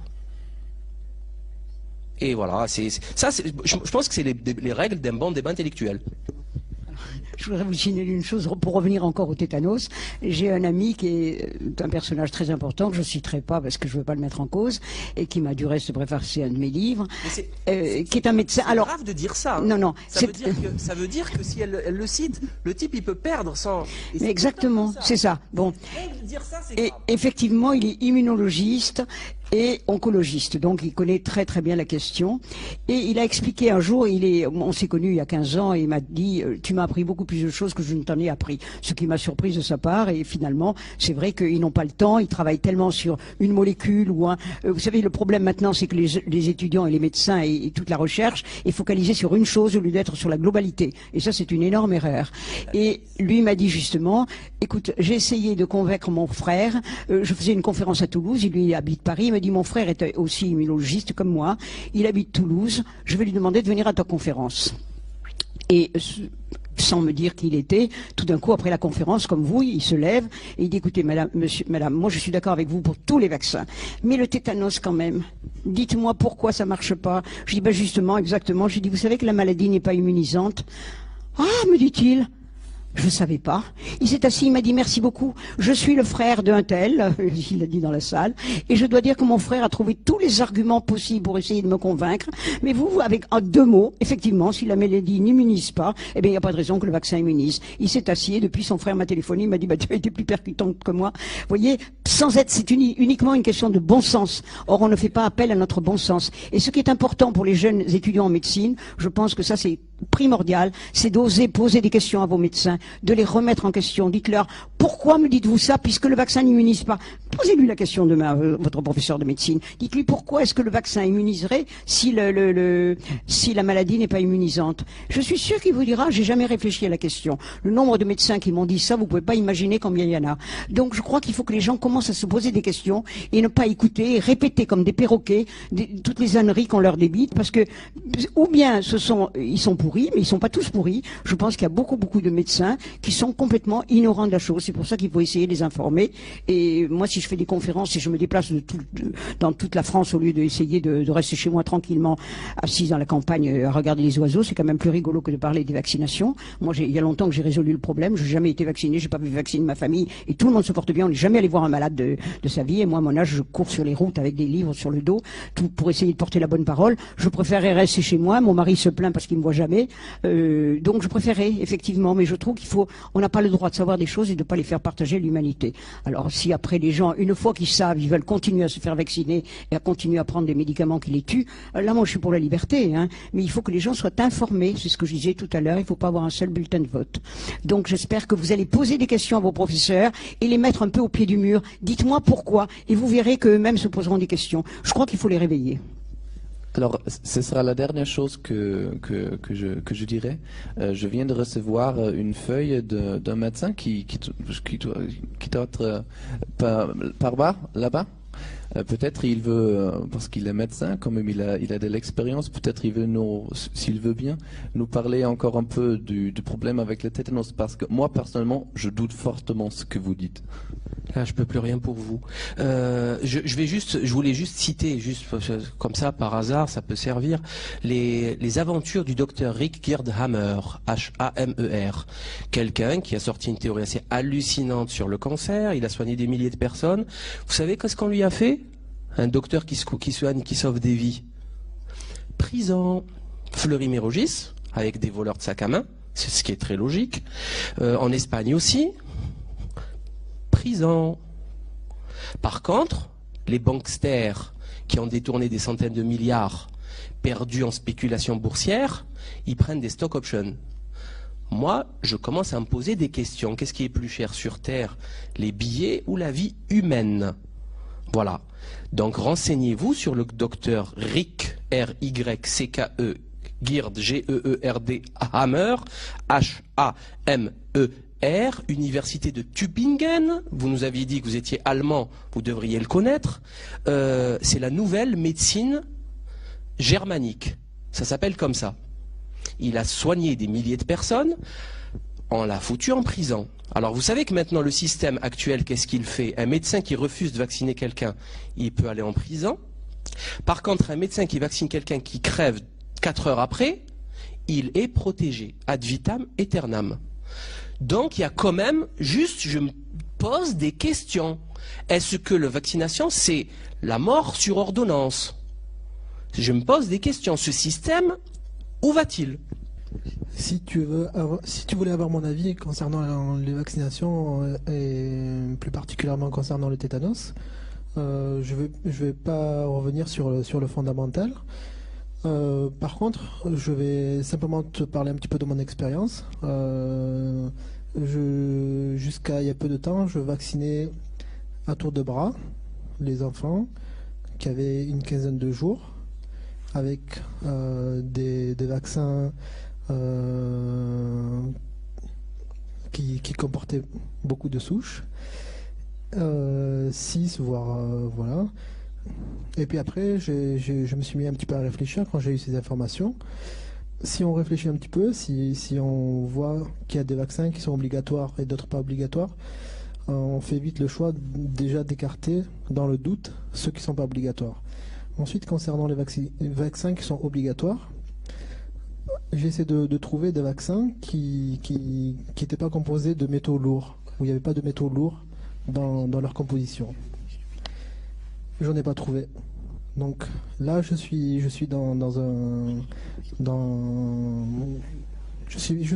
embêté et je me demande ce que vont devenir les gamins que j'ai vaccinés il y a quelque temps, et j'ai la hantise d'en voir un ou plusieurs développer des maladies dont on a parlé jusqu'à présent. Parce que, en écartant tout problème de procès ou quoi que ce soit, moi, je ne me le pardonnerai pas. Voilà. Après, s'il y a un médecin qui est prêt à vacciner avec le risque que ça comporte des gamins, avec des produits qui contiennent, je répète, des métaux lourds, ou des métaux tout court, de l'aluminium, du mercure, dont on a modifié le nom justement pour que ça passe plus facilement. Voilà, moi je suis pas dans ce cadre-là et je suis pas prêt à le faire du tout, quels que soient les doutes qui persistent.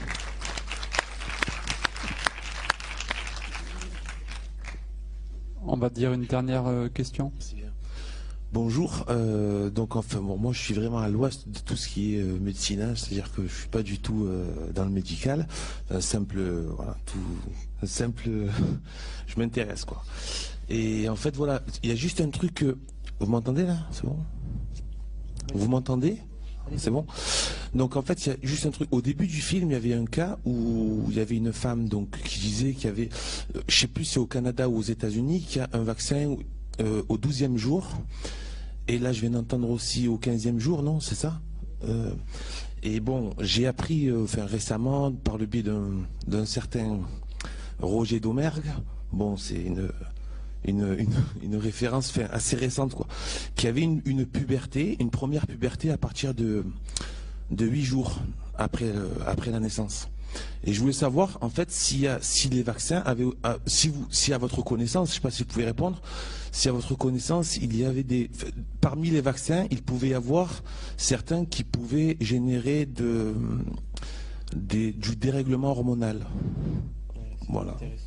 Et sachant qu'il y a certains vaccins qui se font pendant cette première puberté à partir du 8e jour. Et qui durent, je ne sais pas trop combien de temps. Voilà. 21 jours. Je vais juste, c'est très très intéressant parce qu'à partir de, vous savez que la première puberté elle dure 4 semaines, elle démarre à la deuxième, 8e jour, et justement le docteur Gernez a beaucoup travaillé là-dessus, et notamment c'est cette puberté, cette extraordinaire sécrétion d'hormones mâles qui va fixer la myopathie de Duchenne. qui va fixer la maladie. Et c'est à ce moment-là justement qu'il allait balancer des hormones femelles pour diminuer l'effet de la maladie. Maintenant, est-ce que les vaccins vont interférer avec cette première puberté? Là, ça dépasse mes compétences.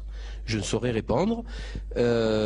Si on voit ce que peut faire un vaccin, c'est-à-dire mettre complètement KO un enfant, je pense que c'est tout à fait envisageable. Maintenant, on ne peut pas dire ça comme ça. On ne peut pas dire ça comme ça parce que c'est quand même un peu plus complexe. Est-ce que ça interfère? Bon, si on observe les travaux du prof québécois sur les porphyrines, etc. Français, docteur Nataf. C'est sur les porphyrines, vous savez qu'elles diminuent l'activité de l'oxygène, donc va diminuer l'activité cellulaire en général, donc obligatoirement diminuer l'activité hormonale. Ça va de soi. Maintenant, est-ce que c'est aussi précis que ça? Est-ce qu'il faut là ça se travaille, hein, ça s'étudie. Là, ça s'étudie, c'est mon humble avis. Merci à tous.